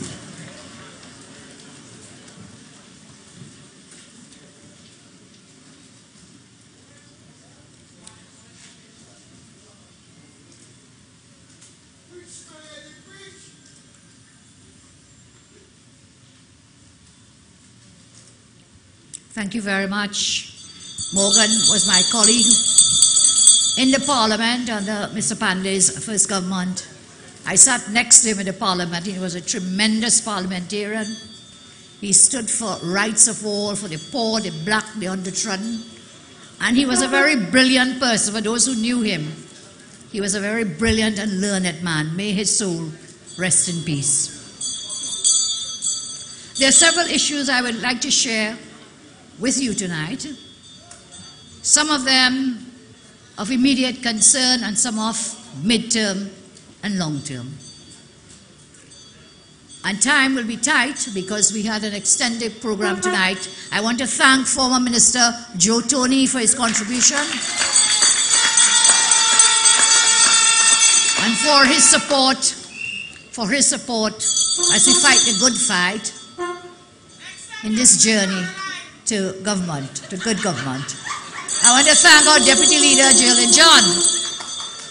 And you know, Jillian, you talk about Stuart Young and so on, but you know, we had a motion of no confidence in the Parliament against Rohan Sinanan. And all they did in that debate was talk about whom? Jillian John. So, you're a very important person, JJ. We thank you for the support and the strength that you bring and the fortitude. And one thing with Jillian, she's not afraid of anyone. She's not afraid. And that is where we will all have to go. I thank the other speakers here tonight, the chairman, councillors, the aldermen, all those who have contributed. And at the end, time permitting, we do have a video of the team that did the work. I want you to thank Team Tunapuna, who've been out in the fields day and night, mobilizing and gaining support. I want to recognize our former Minister, Mervyn Assam, former MP. We call him Merv the Swerve. He would always tell us in the Parliament, he would say, Parliament, parley means to talk. So Parliament is to talk. And what a great talker he was. He was a great MP and a great parliamentarian. Mervyn, thank you for being here. My sister, former minister, former acting prime minister, Dr. Daphne Phillips, who never fails. Thank you for being here. And all of you, all the MPs who are here, councillors, aldermen, and so on, thank you for coming. Now, I know many are worried. I know many feel somewhat discouraged. I think many feel the challenges that we are facing now, that they are too many to overcome. But I want to urge you, do not lose hope. Keep faith in God, keep hope alive, for better days will come when the UNC forms the government once again. There is no question that the Rowley government has taken our country to a crisis state. Just this weekend, the newspaper headlines painted a picture, a grim picture, 8 murders in the space of 24 hours. For the year so far, 187 killed, murdered in just 124 days, more murders than days in the year. Since they came into the office, over 1,000, 1,200 people have been murdered. And now, the Prime Minister, who should be stepping up and taking charge of the situation, what does he do? The blame game. He blames the police. He blames the media. He blames the opposition.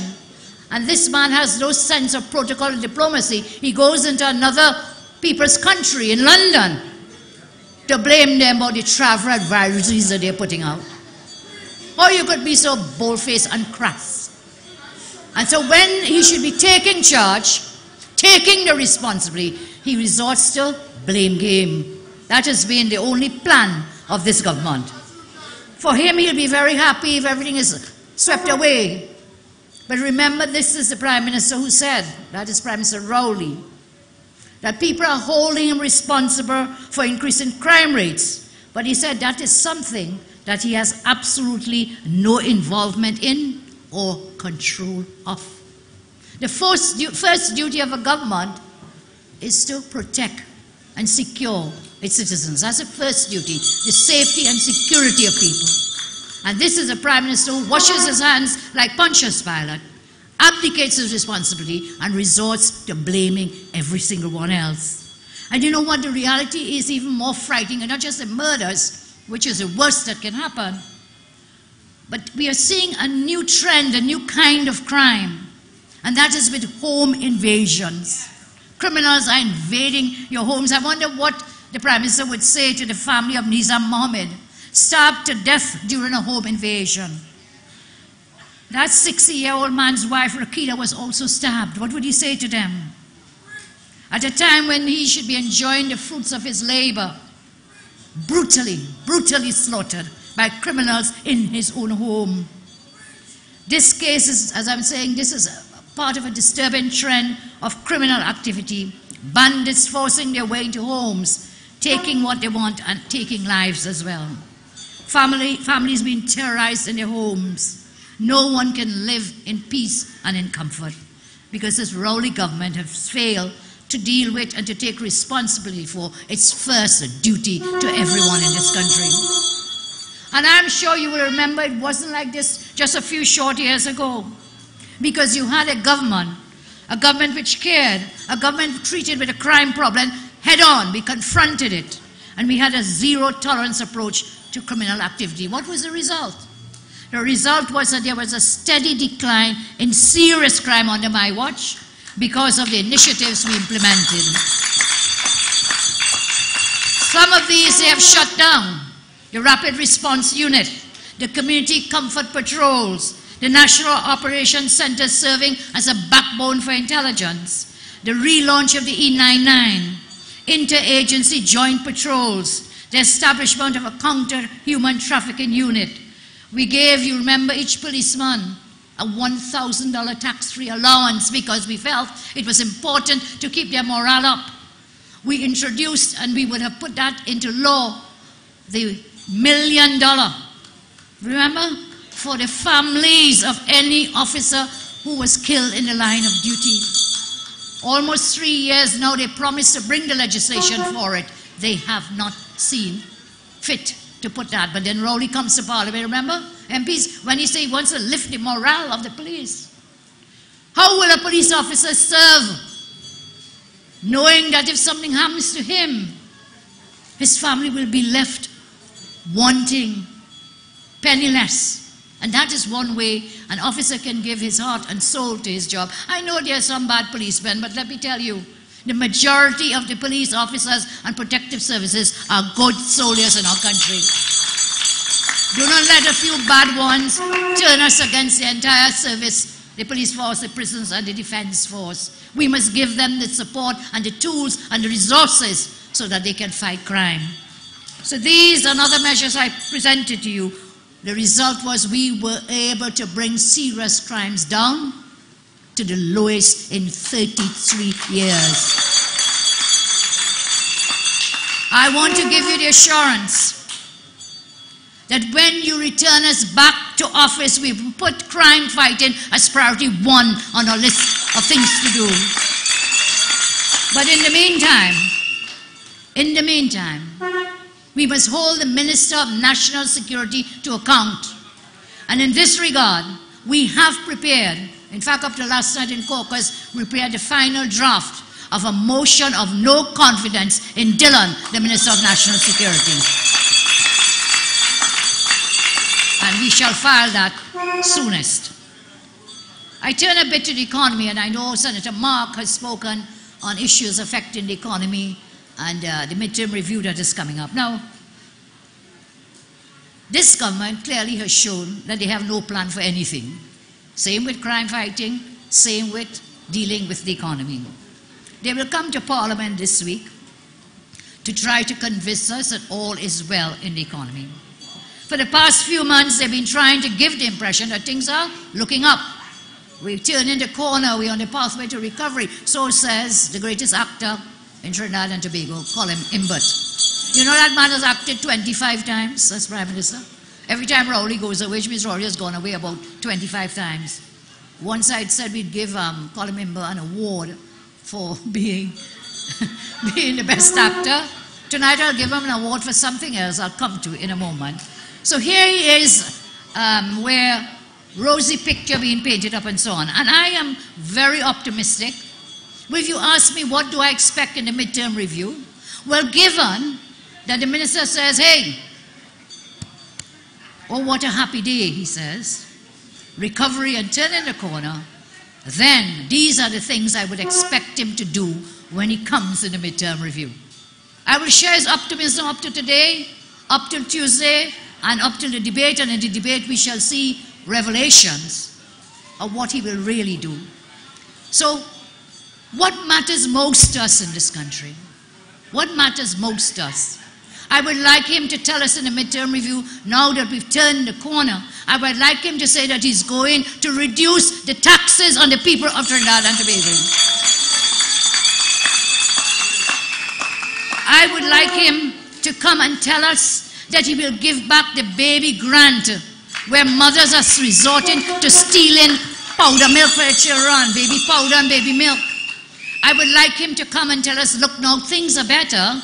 I am going now to ease up the pensioners and the disabled We are going to give back people, the poor and the vulnerable, their food cards. Those are the things that he should be doing with the extra money that he says he's getting, and now that we've turned the corner. There is a lot more. Imbert, oh happy day. If this picture is so rosy and nice, then I expect you to come to announce better delivery of goods and services. I would want you to announce you have given Minister of Finance Garcia the money to fix all those schools where you have children parading in front of Parliament and protesting. I would like you to come and tell us that you are doing well, you turn the corner recovery, so you're going to pay the public servants the increases in their salaries.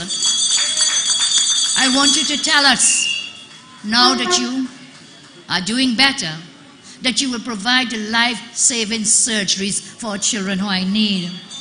I want you to tell us now that there will be more jobs for all those that you took their jobs away from. These are the important things and more. So we look forward to your midterm review, and we look forward to coming to Parliament now that things are better, because you say, bang your belly, things bad. Now that you're saying things are better, then let that flow down to the people of the country. Let that better day come to the people of the country so that they can unloosen their belt. You had asked them to tighten their belt. They were strangling and strangulated so that they can loosen their belts and breathe easily again. And these are some of the things that I would like to see in the midterm review. Not issues that deal with the 1% and elites, not with the big business, but bread and butter issues affecting the ordinary working person and poor person in Trinidad and Tobago. And so I told you I want to give Imbert another title. We gave him the best actor. I want to give him a title now, an award, sorry, for the best script and best director, and I'll explain why. He has been trying to script a fake narrative in the public domain about the state of the country's finances, and that is with a special goal and strategy in mind. He and the others in his government have concocted a narrative that Kamala and the previous government, that we spent out all the money, we drained the treasury, country running on fumes when they came in. He lied, and he created a crisis that he had no idea would grow legs and would eventually expose his leaders and his own party's incompetence. So his strategy of political deception, and I think it was Wade Mark, tonight senator, who talked about lies and talked about, what was it, a master craftsman? I believe a master craftsman, that's the man, the best actor in Trinidad and Tobago. And so that deception is as transparent as anything about this government could be. Their campaign never ended in 2015, you know. For the past 2.5 years, they have been relentlessly campaigning. And that campaigning is not based on performance, but based on lies, sex, and fairy tales. That is their modus operandi. But now people are seeing through them. That may have worked, this blame game and craftsmanship for some, for Rowley and Imbert and their government. But the days for fooling the population with the blame game strategy is long over. We want to hear what you have done. How many jobs have you created? We want to know what you're doing to bring the murder rate down. We want to hear what you're doing to bring in more revenue, other than taxing and taxing and taxing. It is becoming clearer and clearer each day that performance will always beat old talk anytime, every time. The government that I led, together with my members, my ministers, MPs, and senators, was a government that worked for you. We were a government that delivered. Joe shared some of that delivery, we and others did tonight. Today you can see, you can feel, you can touch the things that we did, the schools, the police stations, the laptops we gave the children, the roads, the bridges, the hospitals, the health centers. You can see them, you can touch them. They are real. They are not figments of anybody's imagination. And on the issue of the laptop, yes, I welcome any laptop being given to our children, okay? Of course, what they're doing is not what ought to be done. Again, all this good money, rosy time, turn the corner, give the children the laptops to take home. take it home. What is the purpose?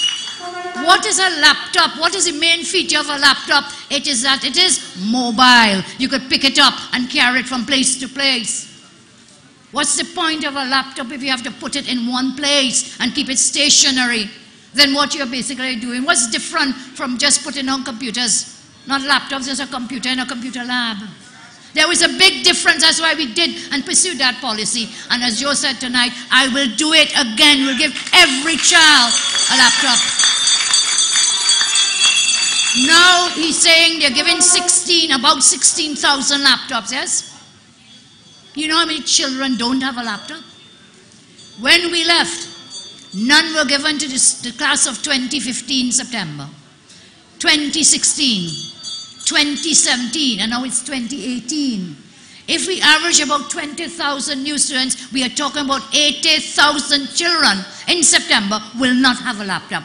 How is 16,000 laptops now going to help about 80,000 students? You do the math. How much time does that mean per child? How many will use 80,000 children for 16,000 laptops?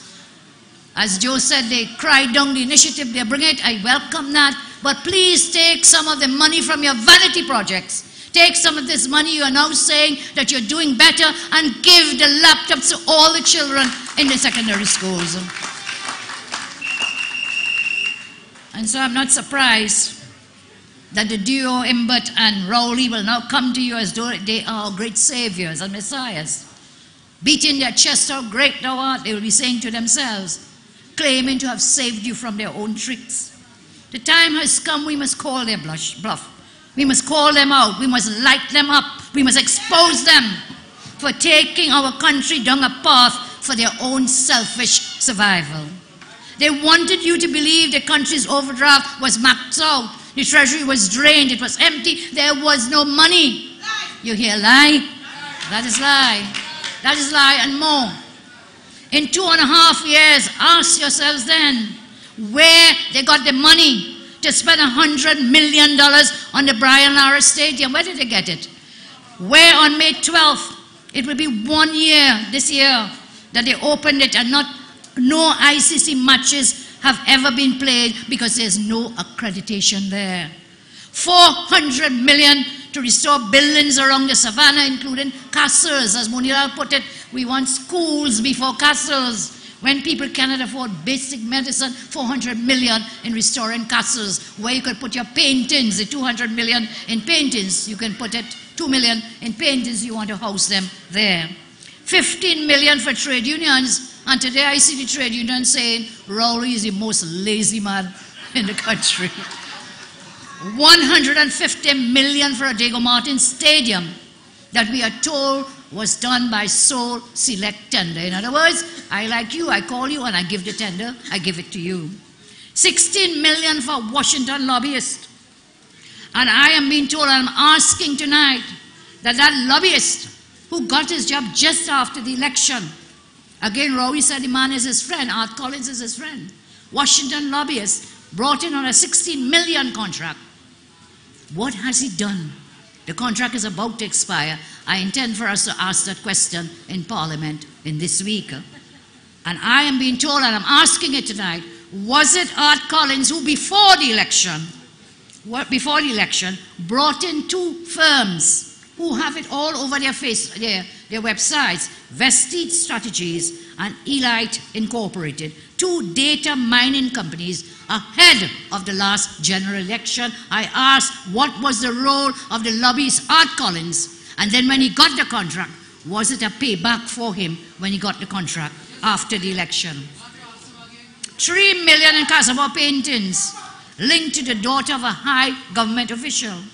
$7.5 million to a company called Granby St. Lucia, a toilet paper company. You all remember that? Don't forget, you know. $275 million to buy out Massey Communications. $3 million for fashion project for a man who provides the Prime Minister's suits. $3 million. Could you imagine? Could you imagine if I had done this with my dressmaker? Well, the whole world would have collapsed. Commission of Inquiry, GSC in Parliament, etc. 5 million for the Prime Minister's house in Tobago, 3 million for the Chaguaramas Golf Course, 60 million in rent to the wife and family of 2 ministers. If they were UNC ministers, boy, I'm sorry for these people. Fazal or Tim or Devant or any one of the UNC ministers. To the wives of ministers, 60 million in rent to the families of the wives of ministers. There are many more of these vanity projects, but these are their priorities. So the narrative that we teeth out and drain out is a lie. We know that. And this gives the lie to the lie, or the truth to the lie. They have spent millions. Tonight I heard one of our speakers telling us about how much was spent in 2016, 2017, and for 2018. They have spent more in 3 years than we ever did, but yet our achievements are there for everyone to see. Everyone can see them, touch them, taste them, as I said. And tonight, Peter told me and shared with you on the issue of jobs. We have been walking throughout Trinidad, the team, listening to the plight of residents here in Tunapuna as elsewhere. The PNM has a history, this Rowley PNM in particular, promising the sun, the moon, the stars before elections. When it's time to deliver, they just disappear. The Rowley PNM has abandoned this constituency of Tunapuna in the same way they have abandoned other areas in our country. Peter talked to you about the plight of Tunapuna and what was happening on the ground. And that feedback is one of despair, hopelessness. People are worried about crime levels, jobs, and poor amenities. Now, a sure sign of a country turning corner from downfall to recovery is job creation. So, Prime Minister, tell us how many jobs have been created by the PNM in the last 2.5 years? Which sectors have seen job growth? Which industries have engaged our young graduates and our young people? When I was your Prime Minister on this corridor, which includes Tunapuna, under my watch, thousands of jobs were created. Thousands of spaces in training institutions were provided for persons to get better skills and qualifications. And here in Tunapuna, the plan was for Tunapuna to be incorporated into what we call the education city. We heard Fazal at our last meeting explain and describe what the education city was about. Tunapuna was to be part of that education city. And right here, El Dorado, not too far from here, we established a nursing academy to train over 2,000 nurses annually to feed the hospitals that we were building. Tonight, I want to share with you part of my plan for job creation, because I think apart from crime, that is the single most important need, that people want to earn a decent living, a wage to take care of their families. So tonight I share with you parts of our jobs plan, because we want to get TNT working again. Lack of jobs is a major problem on the East-West corridor. Before 1995, the East-West corridor in Port of Spain became the manufacturing and industrial center of Trinidad. I think that is before 1940, post-1995, post-1945. Manufacturing and industrial companies lined the corridor from Arima to Port of Spain. Do you all remember those days? Are you young enough to remember those days, anyone? I think Mervyn will remember the industries along the corridor from Port of Spain to Arima.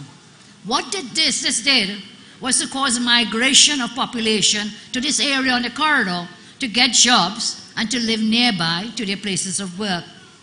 However, after 1986 and the economic crash, many companies folded and others moved away to other parts of Trinidad for various reasons. This created a problem whereby we have a workforce on the East-West corridor, but no jobs, or no sufficient jobs. Years went by, and we now have the social problem now of crime, because the manufacturing industry has not been revitalized along the corridor. We plan to designate the East-West corridor as a special growth pole. There is a highly educated and skilled workforce in place. They just need jobs. Some of the industries we can target are as follows: food processing and packaging. Location, agricultural produce from wherever it comes, the south and the east and so on. Food processing and packaging. Again, these are things we spend a lot of money on importing, given forex shortages. We can do this here. We have the labor force, we have the skills. Manufacture of basic medical supplies and disposables. Example like saline. You know what is saline? What it is? Doc? Yeah, but what's inside it? Exactly, salt water. Why do we have to buy that? Why we import that? Can we not set up our own industries that we can make that, create jobs and earn revenue for our country? Needles, bandages, latex gloves, gowns, etc. These are things we can create industries here, along this corridor and elsewhere, that we don't have to import them, and we are creating jobs. Manufacture of medical furniture, beds, trolleys, chairs. We can do these things. We do not have to import them. Manufacture of office and school furniture. Some is being done, but again, furniture as a whole, we are importing. We can do this. We have the skill and we have the talent. Manufacture of home furniture as well. Manufacture of specialist chemicals for the oil and gas industry and the medical industry. These are some of the ways in which you can grow sustainable jobs. These are ways in which that we can have our citizens earning their income, and we'll be saving the forex because we are not importing these matters. We can look to a foundry for precision casting of primary component parts for use in secondary assembly industries. We can get into glasswork for manufacture of paints, household glassware, optical lens, component parts for secondary assembly industries. Manufacture of simple household equipment, electronic assembly, e-waste recycling. And this is disassembling computers, printers, etc. to get back the reusables. We have mountains of e-waste that is just waste and cannot really be as biodegradable. We can recycle these, take out the good parts and use them. Countries are actually paying for other countries to do this, and then you can resell the recycled parts, that you get another way to create forex and of course to create jobs. Garment manufacture, yes, we do some, but we can do a lot more. Now, how, you ask me, how can we achieve this? These are just some ideas. I'm not going to give the PNM all our ideas, so I'm just sharing some with you tonight. How can we do it? You know how? The first thing we would do, is to lower taxes. Lower taxes. And you know why? You cannot tax a country, a people into prosperity. You cannot. You cannot do it. You would see, we just got the public accounts from the Auditor General. And when you go into that, Imber had boasted he's going to hire an army of tax collectors. You all remember that? He said that he increased many taxes. And you know what is the joke about all of that when we read the public accounts? The tax revenue, meaning the money collected from tax, was less than in 2015 when we look at 2016. When we look at 2017, is less than 2017. And come 2018, the same thing is going to happen. So whilst people are losing their jobs and you tax them higher and higher, what's happening? And he's collecting less money from the taxes. So I will lower the tax rate, but I'll tell you another point about our tax. When we have such a high tax rate, people wanting to invest in these industries and in others, what will they do? They will go to a country where the tax rate is lower. Do you know the United States has a corporate tax rate of 22%? What is ours? 30 and 35%. And do you know what is happening in the US, whether you like Trump or you don't like Trump? Investments are repatriating back into the USA because of the lower taxes. Apple, for example, repatriating back their investment in the US because of the lower taxes. And when they do that, you know what is happening now in the US? Jobs are increasing. Unemployment is going down. So you're doing more than one thing. When you lower that tax rate, you will get greater investment. Under our term, we received billions in foreign direct investment for various projects. Under this Rowley government, I challenge them to tell us one piece of FDI, foreign direct investment, they received in the 2.5 years. So lower the tax rate, lower the corporate tax rate, and that way we get companies. We get people willing to invest in Trinidad and Tobago. If you look at Singapore, very recently there was an entire documentary on Singapore and how they grew their economy, how they trained their workforce. It is a magic and still is as to what they did. So lower the tax rates. We exempt property taxes for these businesses that are starting up, the new ones that will be creating the jobs. We increase customs duties on imported products that we want to manufacture, yes? So you discourage the imports, they raise that price, and we produce them here with jobs. We have to protect our manufacturers. The rest of the world is doing it. A UNC government will protect our manufacturers. We will then look to a tax write-off on capital expenditure and investments in plant, in machinery, in building for the first 15 years or so of operation. We look at the feasibility. So if we do that, again, you get more investment, whether it's local or foreign. Increase in testing by the Bureau of Standards is a major problem. Government will have to look into that with testing and standards. When we are manufacturing, we care about standards. Government will back financing.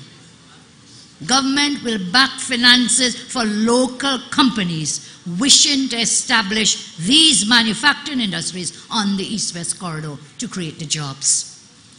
I plan to incentivize companies. I don't plan to subsidize them. When you subsidize, they don't care to perform. If you incentivize them, they know they have to perform to get the incentive. The next UNC government will work for and with those who will create jobs for Trinidad and Tobago. Singapore again, they have many state enterprises. Their airline, Singapore Airlines, one of the best in the world. Their airline, very successful airline, you know, it's majority owned by the government, just like Caribbean Airlines or whatever. But they are making a profit, and you know what happened?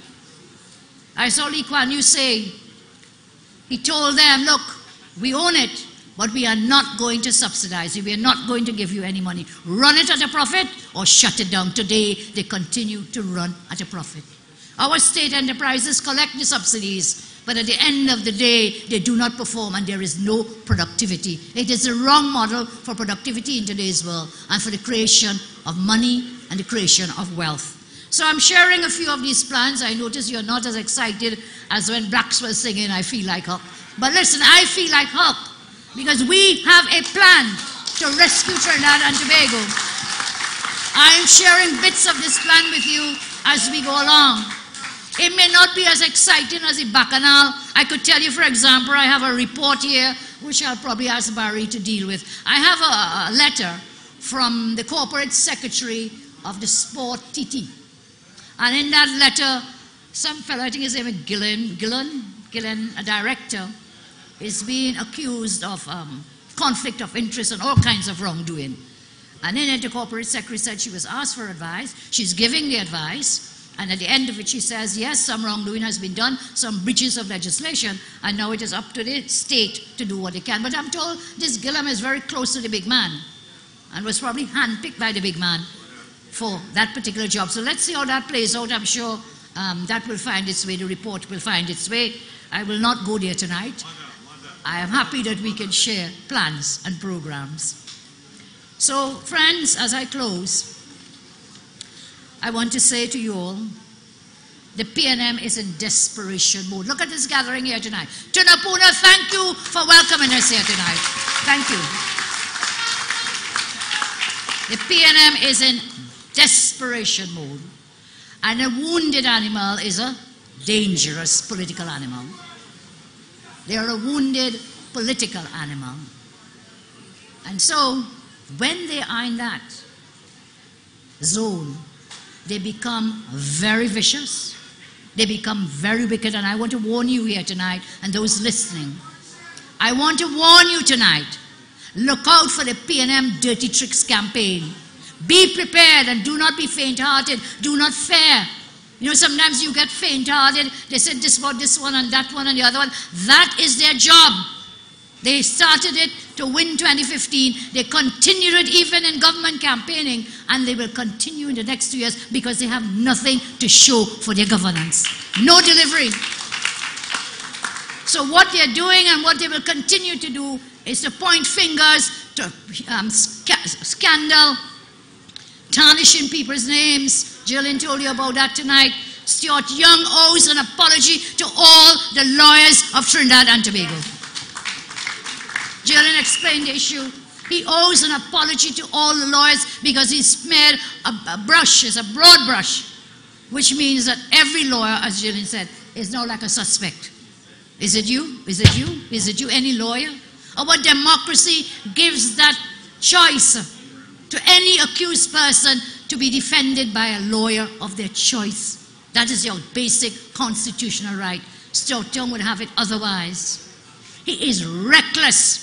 And so for that totally reckless, irresponsible statement, Stuart Young must apologize to all the lawyers of Trinidad and Tobago. So they are in desperation mode. They boast how long they've been wrong. But in all that time, you mean you said they didn't take on board anything and anyone sensible? We've been seeing it year after year, the growing desperation. They will do anything to distract from the fact that their leader is lacking the ability to govern, and they're becoming frantic. And that will lead to their other fallback position, intimidation tactics. Jillian shared some of it tonight. They'll say, do whatever they think is necessary to hold on to power and continue to tell lies, covering up, being deceitful, this Rowley P&M, that's all they can do from captain to cook. So you have to be wary, you have to be careful, you have to pick apart everything they say. Do not believe a single word. They cannot be trusted. Hear this.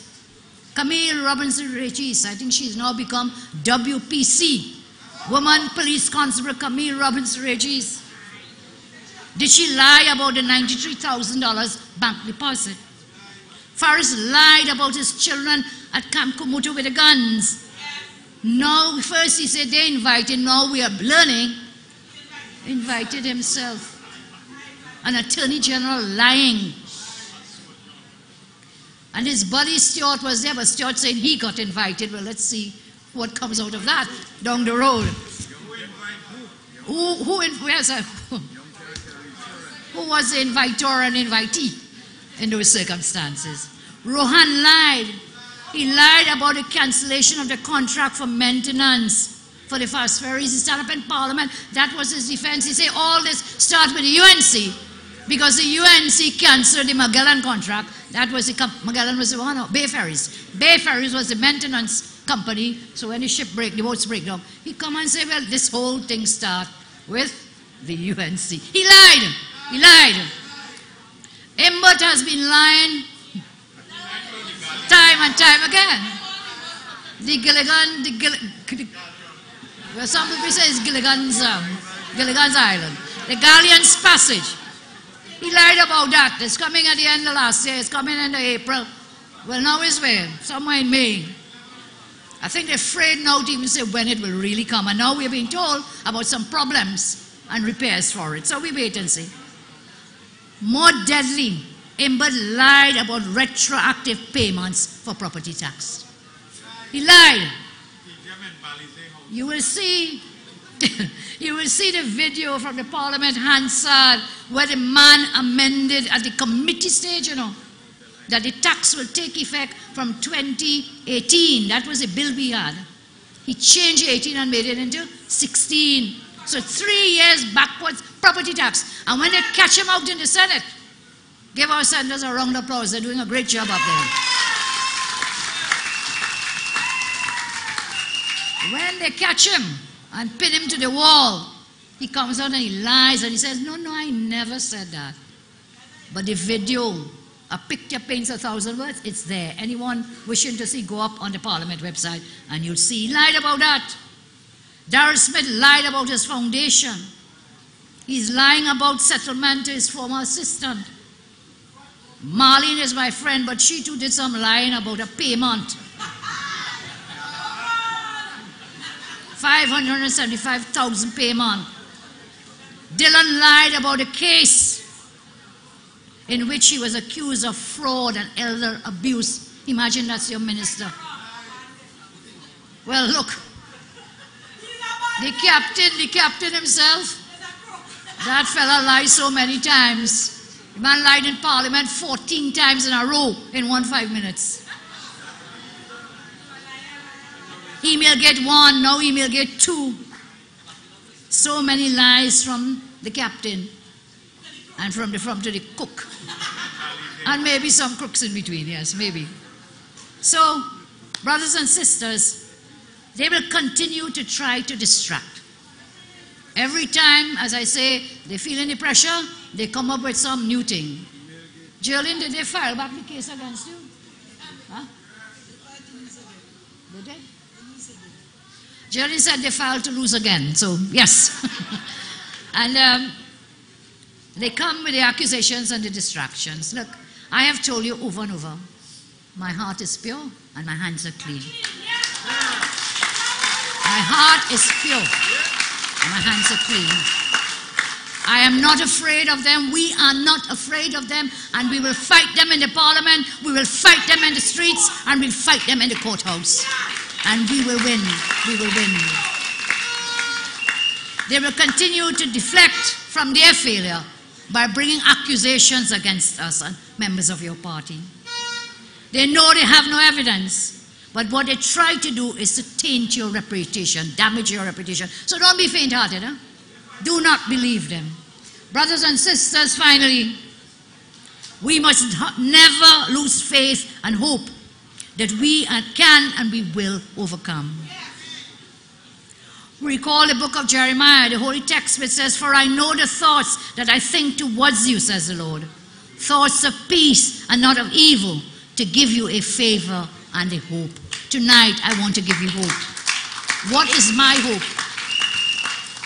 What is it I work for and we work for? What it is I believe we all work so hard for? And that is what matters most to us, our children. Our children offer us hope too. Every day we are pummeled and pained by this rowdy government. We bear it for the sake of our children, because we know that with hope, with dreams and wishes, all will be overcome. Life can be better and a better future guaranteed. What we dare to hope for is a day, a morning, when we can wake up knowing we had a restful night, free from worries, free from crime, knowing that no crime has affected our home or in our community. We want to wake up where we don't see the headlines screaming the deaths of mothers and sons and daughters and fathers of our land. I promise you that if we work together, we will make this day happen, and we keep the faith. We will feel safe knowing the community comfort patrols were returned and expanded, that a national operations center would be collecting intelligence and data in crime hotspots. We want to wake today when the food we get up to prepare will be a healthy day for us, a wholesome day, a day when we do not have to be panicked about illness, about one of our members, a loved one falling in. I know together we want a day when we can know for our children, for our elderly, for our vulnerable, that should they fall ill, they can get the best health care right here in Trinidad and Tobago. Will you help me to make that day come?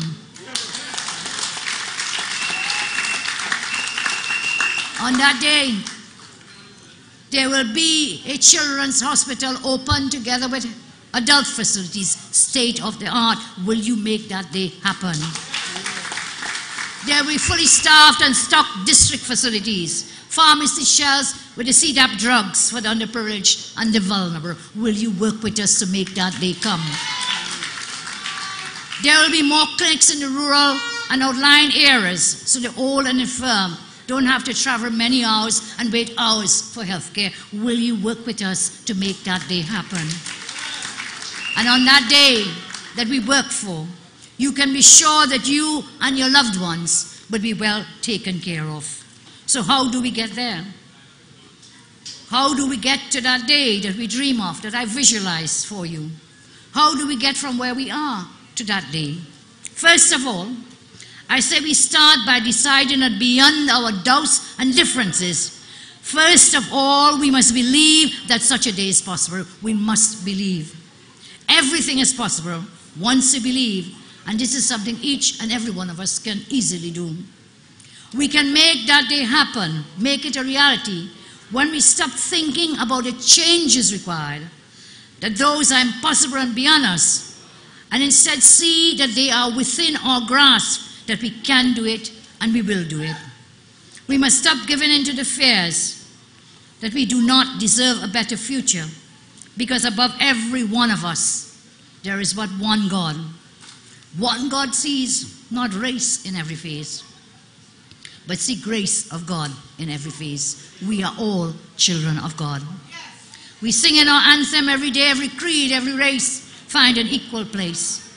So let nothing divide us, except our vision, our goal, our aim to rescue Trinidad and Tobago. Let us all then unite with that vision. And when we have a shared vision, we will have a shared mission. And that is what we must do now as we work to rescue Trinidad and Tobago. Julian tells us all the time, there is a seat for everyone at the table. Everyone, each one is a child of God. And we will do this united together under the banner of the rising sun as we work together to rescue Trinidad and Tobago. So, we don't have to stop and wait for miracles. Get your boots on.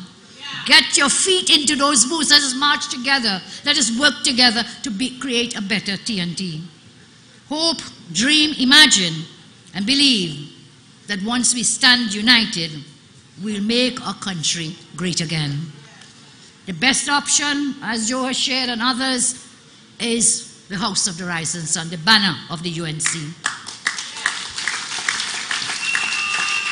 We have to prepare the way. We have to step up, we have to stand up, and we have to be heard. You are important, your voice matters. We saw it at the Parliament when many of you came out with respect to the motion of no confidence in Rohanson. And can I thank you all, those of you who came out and those who silently gave your support.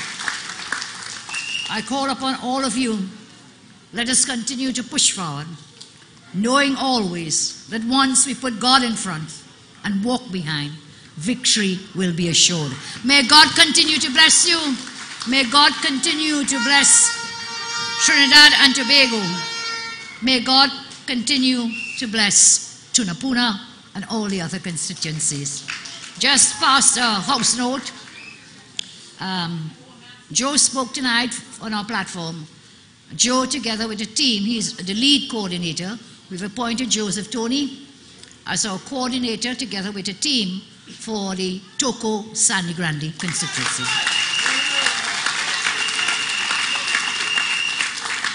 And I want to share with you, we will continue to meet and greet, but during the month of Ramadan, out of respect for Muslim brothers and sisters, we will not be holding a Monday night forum until the end of the period of fasting. But our team will be meeting, you will be meeting in other ways, sharing and building together. May God bless you. Thank you very much.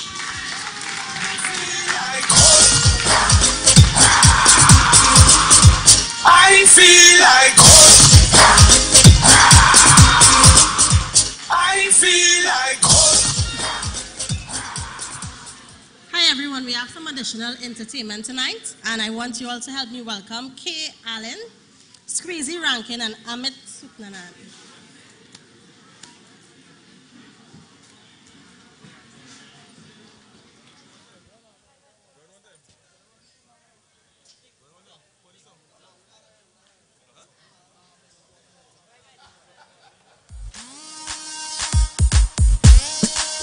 Good night, my UNC family. Everybody put something in the air. Let me see UNC flags on my family. Say, hey.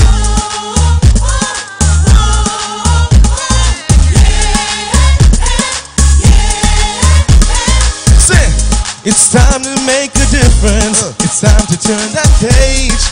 We got to do the right things if we want brighter days. Cause things ain't getting easy and the road ahead is tough. It's up to you and I to make the magic stop. Cause every day the things getting harder, and every day the things getting rough, and every day they hike the food prices, and they implementing more tax. For the sake of our twin nation, and the youth of the next generation, let's stand united, showing up divided. Let's show them and send them a message now. Show them that we the voice of hope. Send them a message now. Show them that our country ain't no joke. Send them a message now. Show them that we the ones who care. Send them a message now. Everybody with the flag will still there. Come on, come on. Somebody in the air. Oh, in the air.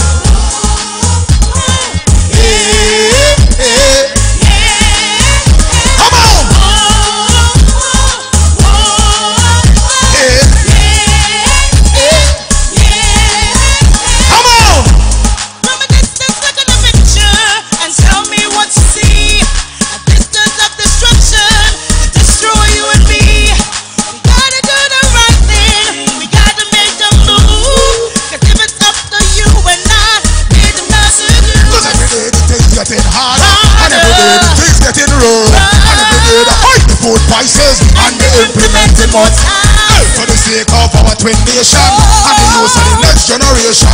Let's stand united, showing up divided. Everybody, everybody, and send them a message now. Show them that we're the voice of hope. Send them a message now. Show them that our country ain't no joke. Send them a message now. Show them that we're the ones who care. Send them a message in the air.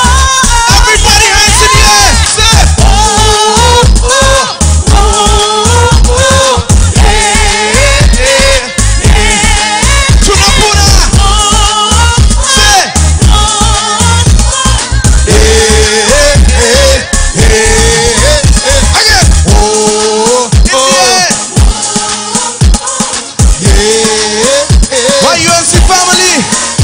Send them a message now. You're ready for Caura to be Prime Minister again? Make some noise for our political leader. Caura. One more time. Let me do it again. One more. Let the people, let the vice man. 1, 2, 3, 4. Bounce it, bounce it, bounce it. Raise it, man. Yeah, man. Let's get the vibe here tonight. Ready for your next song? I want to hear them sing. Sing. Oh, oh, yeah. It's time to make a difference. It's time to turn that page. We got to do the right things if we want brighter days. Cause things ain't getting easy and the road ahead is tough. It's up to you and I to make the madness stop. Cause every day the things getting harder, and every day the things getting rough, and every day they hike the food prices, and they implementing more tax. So they take off our twin nation and the youth of the next generation. Let's stand united, showing up divided. Everybody, everybody, everybody send them a message now. Send them a message now. Send them a message now. Show them that our country ain't no joke. Let's send them a message now. I want to see the UNC flags in the air. Somebody make some noise for our political leader. Say.